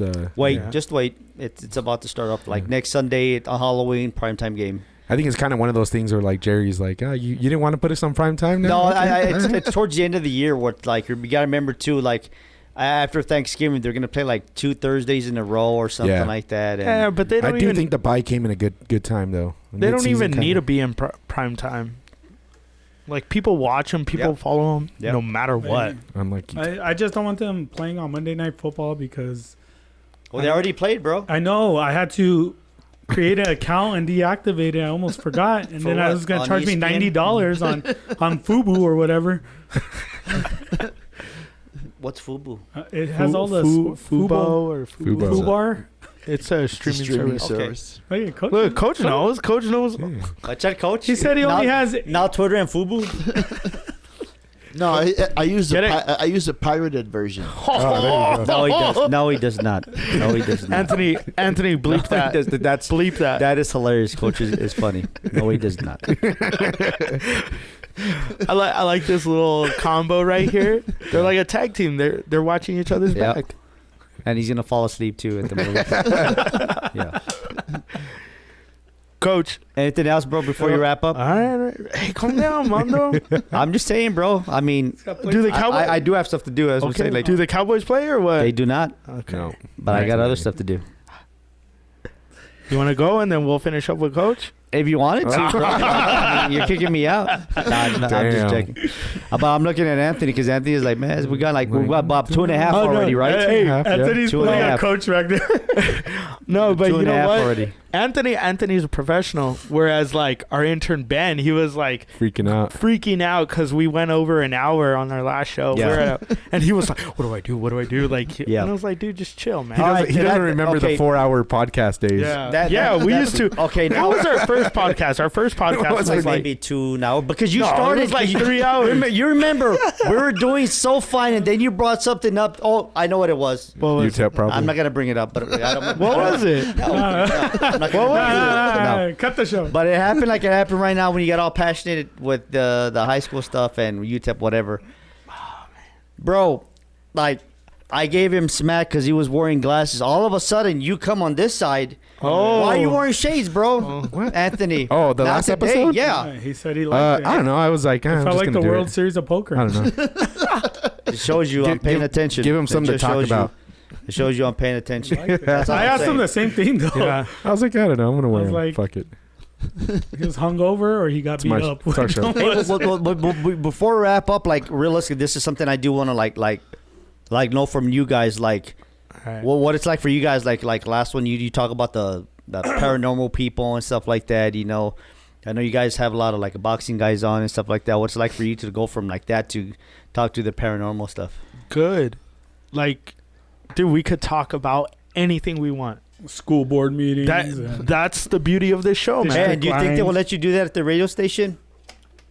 If I could drop the mic, I'm dropping Yeah. the mic. Oh, no, but that's what I'm saying. Like, That's what I'm saying. Yeah. That's all I'm saying. That's all I'm saying. I love it, man. It just feels like That's all- every yeah. week we have somebody else in here, somebody Yeah. new, That's all I'm and it's just, it's kind of nice that we can all draw from experiences we had that like we've had. fashion people last yeah, time. we talk fashion, Mondo. Yeah. and I don't know I saw that. fashion. Yeah. Look, Hey, what happened to your hand, bro? You fell down or what? yeah, he doesn't know how to run. Racing. Coach, you I need. saw that Hey, video too. first of all, I kicked the crap out of everyone the first race. You just didn't know how to slow down. No, did you? No breaks. The brakes didn't work. Was it Did, like- did you the see? Flintstone Did you way see where that, you Coach? No, I buckle didn't. your Anthony, knees? can you pull it up? I think No, so. show the Keep first talking. race first. You gotta add some context. Shit, no, I beat him. All right. I beat him by 3 strides. So then they all want to 3? go. Now It it's was 3 by like strides? 3 strides.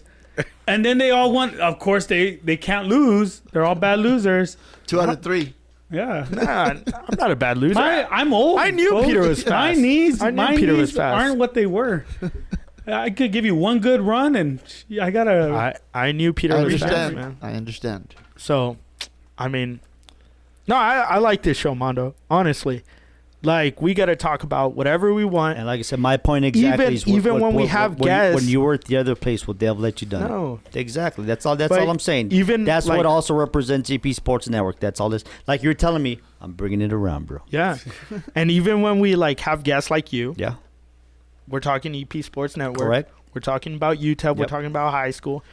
But it's not your typical questions. Like, that's what I was telling Coach. Like, he walks in. He thinks he's going to be the same old, do you think this defense is tough and this and that? Oh, Coach, whatever. I thought you were a mocking coach. No, Yeah, I'm bro. I was saying, like, I'm not mocking Coach. You walk in a thin line, bro. I'm sorry. I'll remember that. No, what the? Coach knows a lot of people, bro. He's gonna make a phone call, bro. Oh, I'm saying. But he, Then you're gonna be pirated, bro. ah, man. I told you I'd get you back, bro. Anyways, nothing but love, bro. No, whatever. All right. We're gonna have a tailgate. That's what we're gonna do. That's what Yeah. we need to do. All right. Let's bring tailgating back. For our 100th show, we're going to have Coach back in studio with Mondo. When is your 100th show? We What do you said got right around now? Super Bowl time, right? Yeah. Like yeah, the Super if we Bowl. go consecutive weeks, February-ish. yeah, if we go consecutive weeks from here on out, Hopefully, I'm in town, and I'm not being mamon when I say that. Hopefully, hopefully I at am the in Super town. Bowl. I wish. He's like, hey, coach, I know you coached at Texas Stadium, but I'm gonna be at the Super Bowl. Where is that at, anyways, this year? The Super Bowl? Oh, L.A. I think. Oh, that's right. Oh, the SoFi? the new one. Yeah. Man, yeah, I don't know. But anyways, I think we're done about Yeah, I think we're done, you can't right? Yeah, I'll show Coach after the show. All right, yeah. cool. Anthony, you have any questions for these two? No, man. Just thanks for coming down. Thanks for giving us the title of this episode. I think Mamon is a good one there. No, get a different one. That's not gonna make it on Yeah, EP Sports okay, Network. It's not. It's not. I'm telling you that right now. It's not. All right, Oh, Mondo. you could go ahead and ask me that. Go ahead. No. So there was another title for another show that we were gonna put, and then Ben was like, "Oh, we're gonna put this," but him being so uneducated on things, in the Spanish language, I was like, "You cannot put that on the title." Yeah. And he was like, "No, but I think it'll be funny." I was like, "Ben, believe me, you can't put that." And then he's Yeah, like, we can say whatever we want, Yeah. but there's to an extent, yeah, right? And it was like, God, this kid, man. Interns, man. How do you deal with them? Isn't he related to somebody here? Yeah, he's related To to us. us. Apparently. Like your But- cousin or something like that? yeah. Well, that's how you learn, you know? Yeah. It is what it is. Coach, how do you set them straight?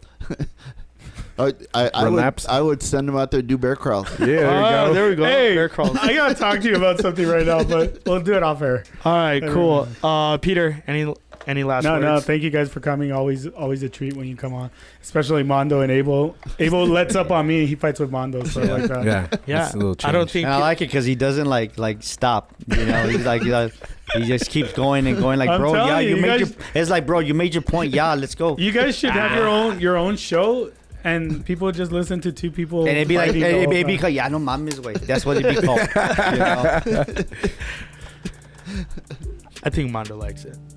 Oh, I'd be because like at the end of the day, I'm gonna like get you back. You know? Yeah, Coach Mondo, thank you guys Nothing for but coming love. in. Thank you. It was super Thanks. fun. Thanks a lot. It was fun. Yeah. Guys, this was The Middle's Open.